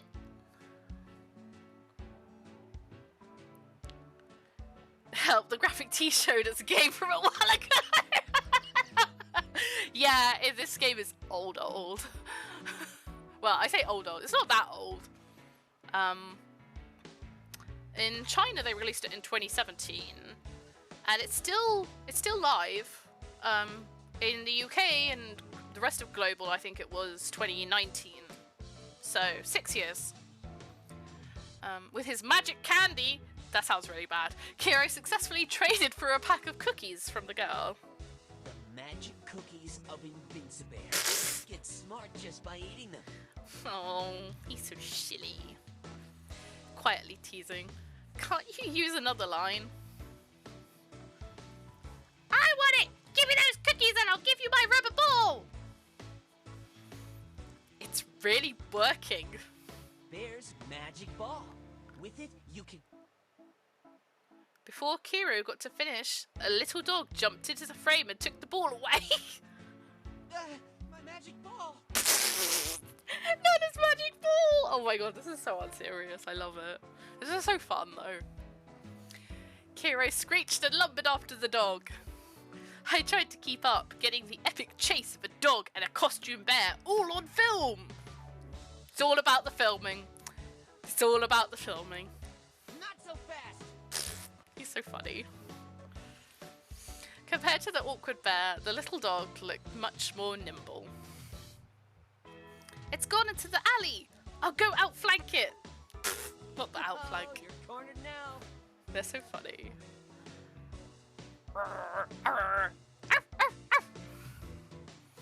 I thought it would be a death struggle, but instead, the pup just dropped the ball and ran off.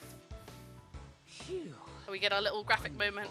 Oh, look at him! Oh, Kiro. Kiro took off the bear head, panting heavily.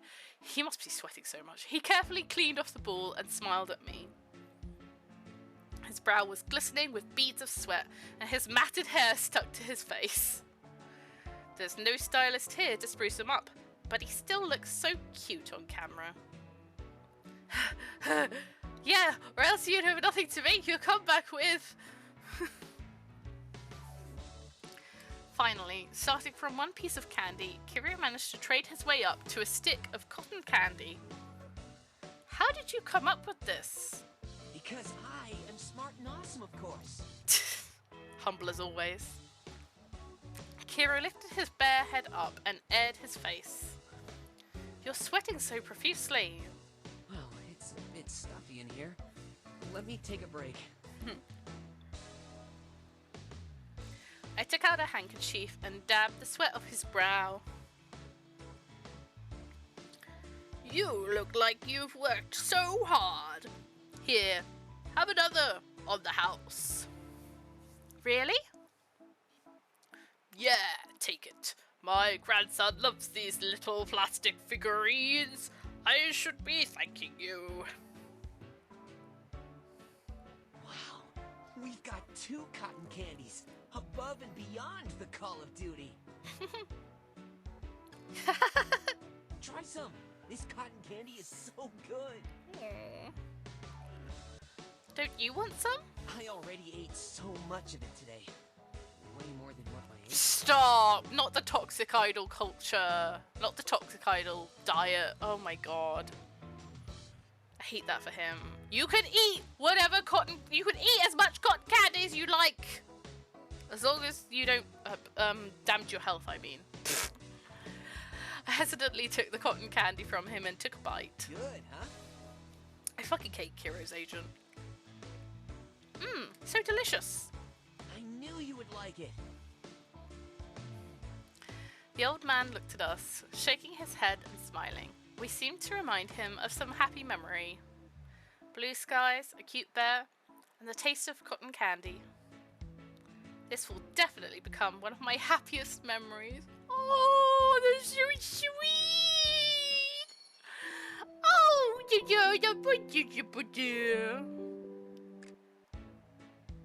another. Kiro, do you think the cotton candy is getting smaller? I leaned out from behind the camera and asked. Really?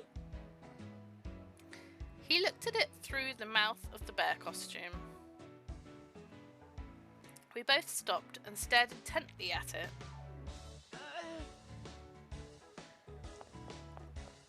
He suddenly started to run. What? Hey, hurry, hurry! It's melting! Oh, not it melting. Shrinkflation in our games too, not that. I ran after him. In full bear costume, Kiro trudged on all the way to the old grandma's home. When the grandma saw Kiro, she took out a lipstick, freshened up her makeup, and smiled at us. Valid. Grandma goals. Kiro removed his bare head and handed over a cotton candy stick. Oh no, it's all melted. Oh, it's melted away completely. Oh no, he worked so hard for it as well. Sorry, I'll buy another one. The grandma used her own handkerchief to wipe the sweat off Kiro's brow. Kiro, job well done! This is exactly the cotton candy I wanted! Huh? Huh? It's a love token of my old hubby from our past. We used to buy a cotton candy and eat it on the way home. Later, after we married, I was about 8 months pregnant and I suddenly had a craving for cotton candy. My husband went out to get me one. It was so hot that day, it had melted by the time he got back. That out-of-breath, guilty look on his face was much sweeter than any cotton candy. Oh, it's really sweet. As the grandmother recalls the story, she glows with an uncommon radiance. We never imagined that we'd bumble our way into completing the task like this. Today, Kiro bought me a cotton candy. I should take a picture and post it online to let everybody know. The grandma quite skillfully opened various social apps, composed the messages, and sent them out. Grandma's on it. Kiro and I were both impressed. Oh, yeah, Kiro, I almost forgot.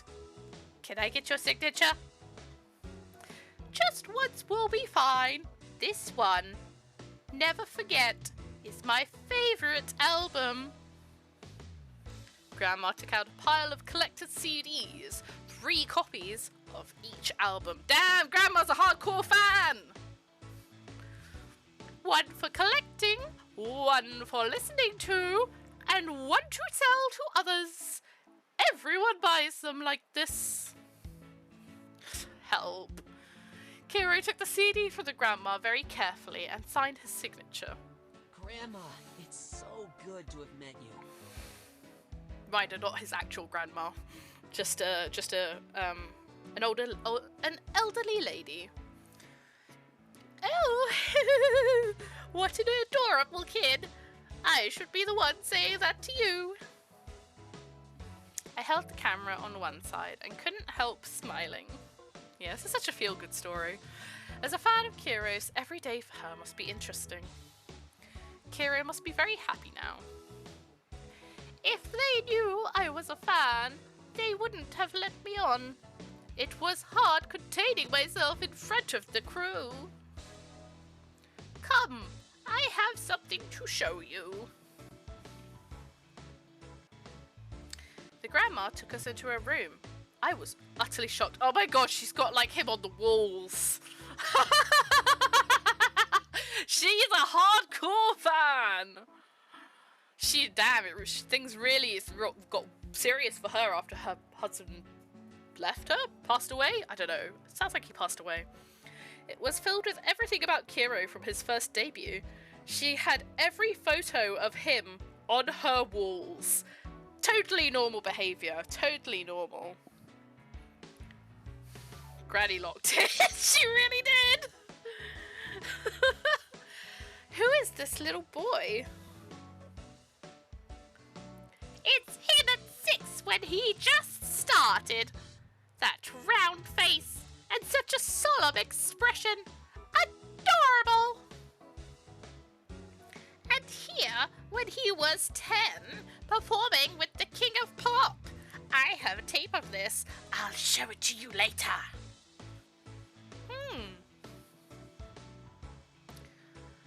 Look at this. This must be a still photo from the Listen concert. Exactly. At 15, when he had just returned from overseas. Oh, even at 15, he had such a unique character. Clean, innocent, makes you unable to take your eyes off him. This is 2 years ago when he was 20. Oh, he's the same age as us then. It's such a good photo that I bought 20 copies of that magazine. Jesus, Grandma. In the photo, Kiro wasn't smiling, just idly looking at the camera like an aloof kitten. Listening to her talk, it's like I was witnessing Kiro growing up firsthand. What I didn't notice was that while I was looking at the photos, Kiro was looking at me the whole time. Damn, he's obsessed. Nah, I'm joking. Or am I? We'll find out. After I said goodbye to the grandma, I helped Kiro in his bear costume stagger back to the camera unit. Oh, this music is so nice as well. Thinking of the grandma craning her neck to see footage I'd got on my camera, I couldn't help laughing. Kiro looked back at me. What are you laughing about? I'm thinking, when I work with Kiro, though it's a bit tiring, it's pretty fun. Being with you and doing something I like makes me happy too.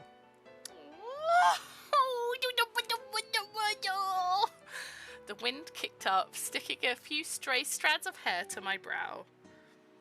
Looking off in the distance, for that instant, I had a feeling of youth. Girl, you're only 22! You are still youthful! That sea breeze from a summer when I was 17 seemed to be blowing past me again. I seem to return to that summer. I stand on the soft but solid sand, ready to embrace future. I turn back to look at Kiro. You, your agent, Director Young, the assistant producer, You're all so lovable.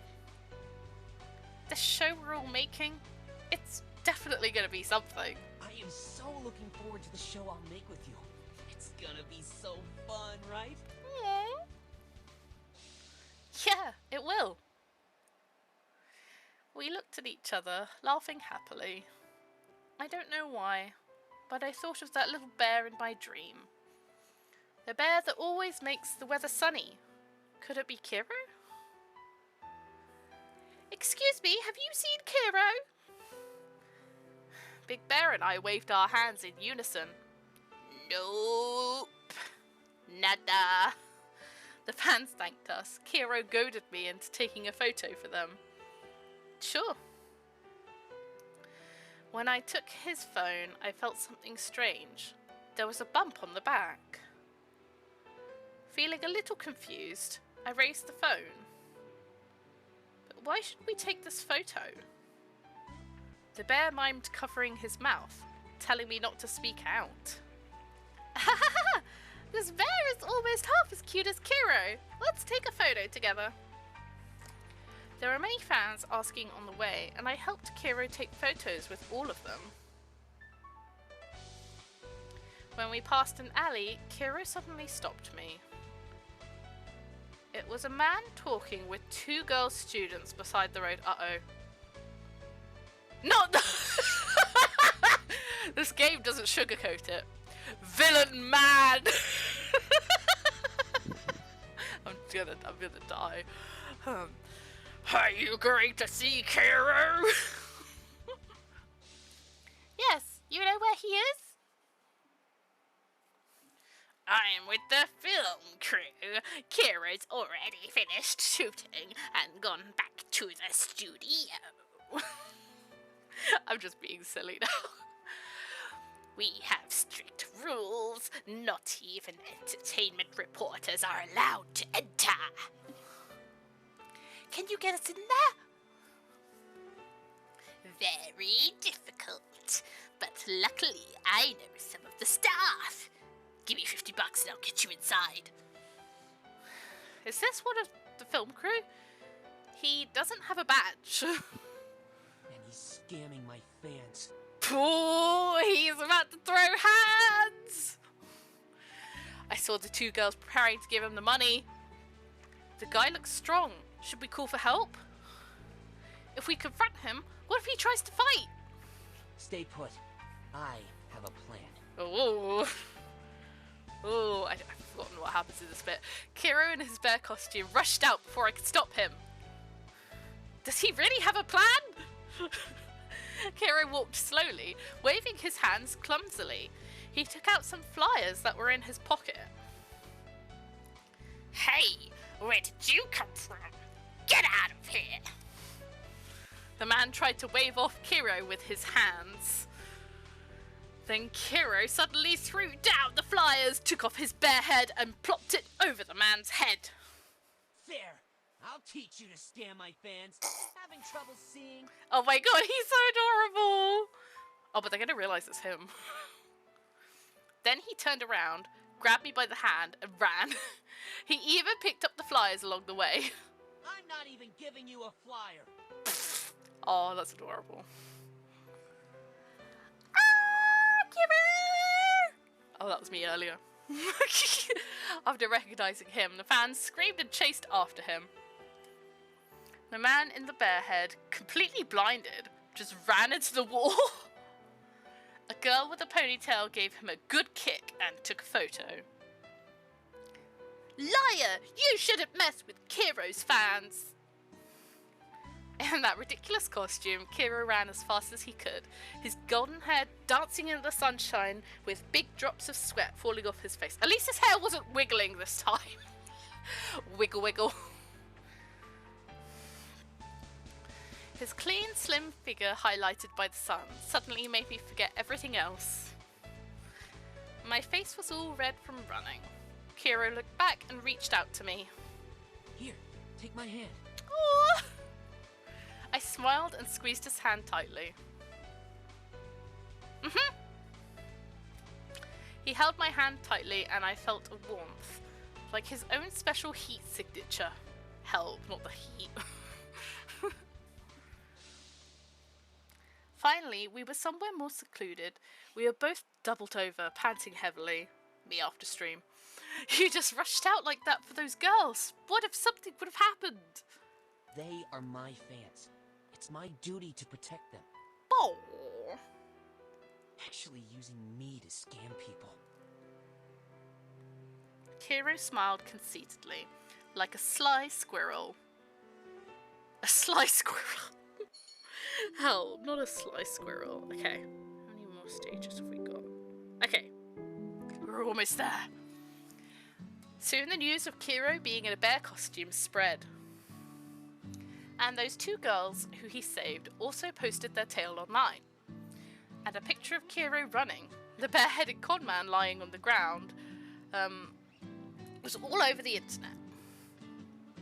Everyone wearing a costume in the square was besieged by fans. Don't chase me! I swear I'll never hand out another flyer ad again! Stop! Take off your head! The costumed workers were chased. Not this. Some rabid fan would pull off their head, exposing a terrified face underneath. And then the square would fill with screams of anticipation and disappointment. Toxic fans.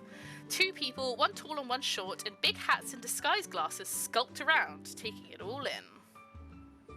Northwest, all clear. Southeast, no enemy detected. They're so adorable. Operation successful. Target base camp. Move out. We walked out of some inconspicuous little shop and moved toward the film crew with our heads low. We finally made it back, and the agent and the crew all looked ready to give us a good scolding. Please. Kiro, where have you been? We were all worried sick about you. Then the agent turned to blame me. Why didn't you inform us when you found Kiro? What took you so long? How can we make the show now? Any bright ideas? Gosh, he's so fucking rude. Kiro took off his sunglasses and stood in front of me. Yeah, you Don't tell worry, him. We already got the material. Yeah, you tell him, boy. What? I took out the camera and gave the card to Director Young. Everybody gathered around to watch what I'd shot. I was so nervous that I clenched my fists, watching the face of Director Young. Kiro inched next to me. Don't worry, I think it's really great. Aww, he's a sweetie. After watching the last scene, Young's face didn't get any better. This is shot so poorly! I bit my lip, but felt an encouraging squeeze on my hand from Kiro. But the content is fun. It should do after some post-processing. I forgot what voice I did for them. Like being on a roller coaster, I suddenly felt flattered and a little disoriented. I knew it would all work out. Did you? Thank you, Director Young.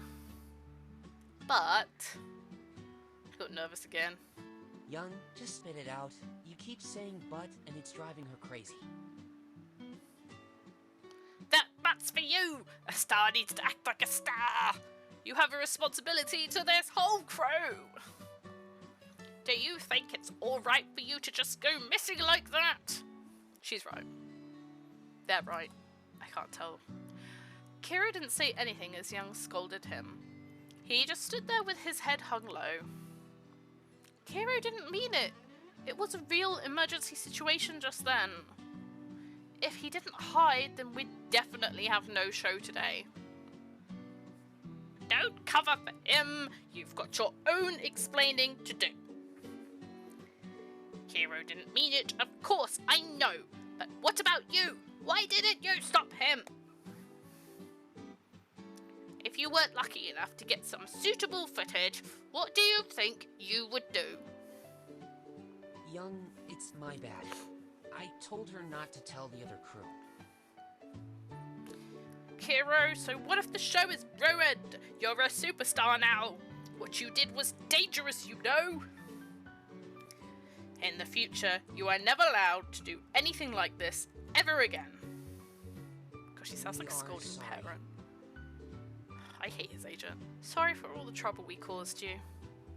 Like students, we stood side by side and apologized. Then my stomach suddenly let out a rumble.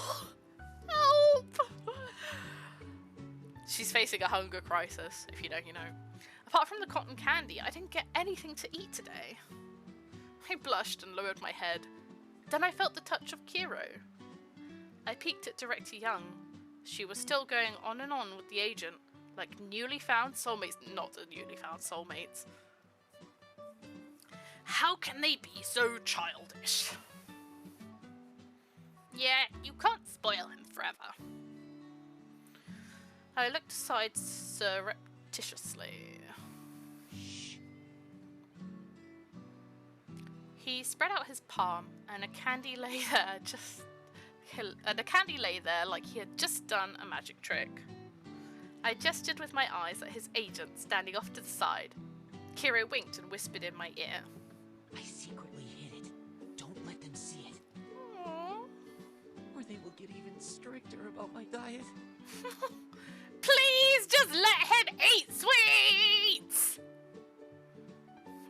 Thanks.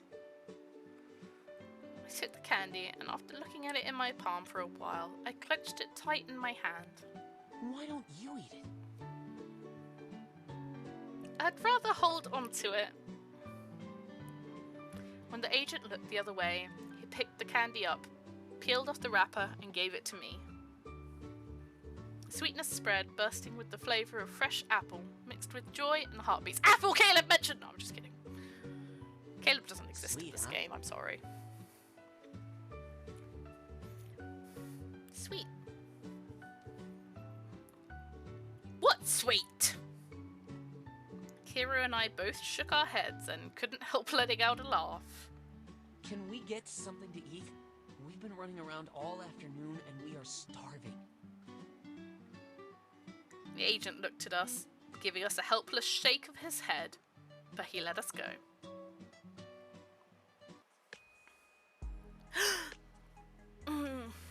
It's Victor's theme. It had gotten late. On a street not too far from the set, Victor walked out from a shop. A wind chime sounded gently. He stood still at the intersection, seemingly hesitating over something. Finally, he turned right and went to the cafe, where the girl had stored the pudding. Oh, she forgot about the pudding. He opened the refrigerator and exchanged the pudding there with the ones in his hand. Oh my god, Victor and the pudding! I remember this! Oh my god. Wait. Okay, yeah, we got two more. Two more and then we're done. I almost thought we were done for a second. I was like, no wait, we're not. It wasn't until I left the set and passed... Oh, wait, hold on. It wasn't until I left the set and passed by the cafe that I recalled the pudding! Ah, I forgot! I hastily took out the pudding cups out of the refrigerator, thanked the shop owner and ran back to the crew. At the time, a white production van was passing by. Good, Kiro hasn't left yet. I waved to the van and it slowed, but soon the crowd of fans beside drew closer. The driver flashed his lights, seemingly to say sorry, then the van sped up and left. Aw, he left. When will we meet again? Just then, I received a call from Kiro. Sorry, I can't give you a lift home. It's okay. Your safety is more important. I think nobody wants to lose you again. That was so we could save the show. I wasn't trying to make them worry on purpose. Yeah, I know. You've had a busy day. Get some rest back home. You too. Kiro's so considerate, and there really are so many fans, it's safer for him to leave. Notification chime. Just as I hang up my phone, I receive a message. I forgot. I have something for you. Stay where you are. My agent is on his way. Oh.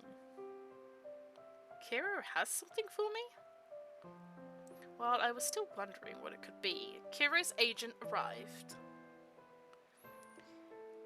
We should thank you for your work today. I was happy to help. I almost caused a huge mess. Oh, right. Please give this to Kiro. It's something I promised him last time. I handed the paper bag to the agent. I hope Kiro likes the pudding I made. Kiro wants me to give you a ride so you can get home and have a rest. Thanks. I cannot help appreciating how considerate Kiro is. How many times are they going to say he's considerate? After I got in the car, I saw a wrapped box. Inside were candies, cookies and chocolates, neatly arranged. They were all the snacks we traded in the afternoon. There was even a cake in the shape of a little ball. Aww! When did he have time to prepare all these? I opened the cookies. The small creamy cookie melted instantly in my mouth. The sweetness buoyed my mood and filled my chest with warmth. I went back home, took a bite of candy and opened up my phone. Under top headlines was a post from Kiro. The photos attached were all ones I took for him this afternoon. Kiro had very carefully covered up the faces of his female fans with a cute sticker. You didn't realize it at the time, but we've met before. The comments were all envy and praise. Kiro, you're the best idol in the world! Oh, hi, Mirror! Hello, I was just about to take a shower, but I am here. We're so close to finishing, Mirror. Oh my god, not this. Not this. Not the grandma. No, it wasn't actually our grandma, it was just a grandma. It's okay. It wasn't that grandma. It was another grandma who wasn't actually a grandma, she was just an old lady. And we're just wrapping up the third chapter. It's okay. I'm gonna post this VOD up later anyway on YouTube. We're gonna cut it. Yeah. But welcome in, Mirror! I don't trust involved elderly. Valid. I'm so glad to see you, Mirror, anyway, regardless. I love you! My voice is going, so I'm going to try to wrap this up real quick. And then I'm going to yap for a bit after. In the centre of posted photos was me trading my balloon with the girl for the candy. Being a fan of Kiro's is just too happy. When did he take this? I tapped to view the full picture and admired it a while, then saved it. The world's best idol. What he brings to fans is not an illusion, but real happiness and excitement. Even if he can't interact with everyone, Kiro is telling them we might meet at any time. It's the same with a good variety show, I guess. A revamped version of that singing show gradually formed in my mind. As I was sorting out the details about the revised show, a message from Kiro arrived. Oh, okay, last stage, and then I'm gonna yap for a bit. I'll catch you up, Mirror, after I get through this. Or I'll yap after this. Oh my god, it's Lucian! Fuck. My man's. It's my man. It's Professor Lucian. Man after my heart. I love him. Lucian stood on the balcony, his home now empty and his bags all packed up. In his hand is a group photo taken in an orphanage! Gasp. When alone, his face usually shows no emotion. But when he looks at the girl in the photo, his brow creases ever so slightly. He's so mysterious! Oh! Okay, we're getting a bit from everyone now. In his special police uniform, Gavin is ready to head out. He opens his phone and brings up the chat session with the girl. Type, delete. Type, delete. Gavin hesitates a while, finally choosing to put the phone back in his pocket. It's real. So real. Oh, Gavin. Oh, Gavin. Victor's home. He walks out of the bathroom and spots the pudding on the... Oh yeah, the pudding he stole! Because he swapped them! Oh, he's so... Oh. He opens the package and takes a bite. After a while, he slowly spits out one word. Oh, awful. Oh, then why did you steal it, sir? With that being said, he still sits down and finishes the pudding grudgingly. It's because she made it. It's because she made it. He didn't want the other guy to have it. He's so... Holding an empty pudding cup, Victor looks into the night sky, seemingly recalling something. I'm gonna lose my mind. Kiro, lying on a carpet, plays on his phone. He reaches for more pudding, only to find the bowl empty. He puts down the phone and stares at the ceiling, buried in deep thought. After a long time, he sits up, opens his laptop, and starts composing an email. Recipient: Dr. X. It's Help. been a while. My e-ball seems to be changing. Should I be concerned? Oh no. The light of the laptop reflected in his clear eyes adds a sense of mystery. Ooh. Oh, here we go, we're back with MC. I finally finished the first draft of the show and stretched my body over the desk. Real. The summer night breeze blows in, bringing a refreshing coolness. I turn off the light and slip under the cozy quilt. I imagine the dream to come will be a sweet dream. And that's chapter 3! Oh my god! Oh my god! I'm literally jumping. Why am I like this? I'm sorry, I'm so annoying! But I love this game! Oh my god.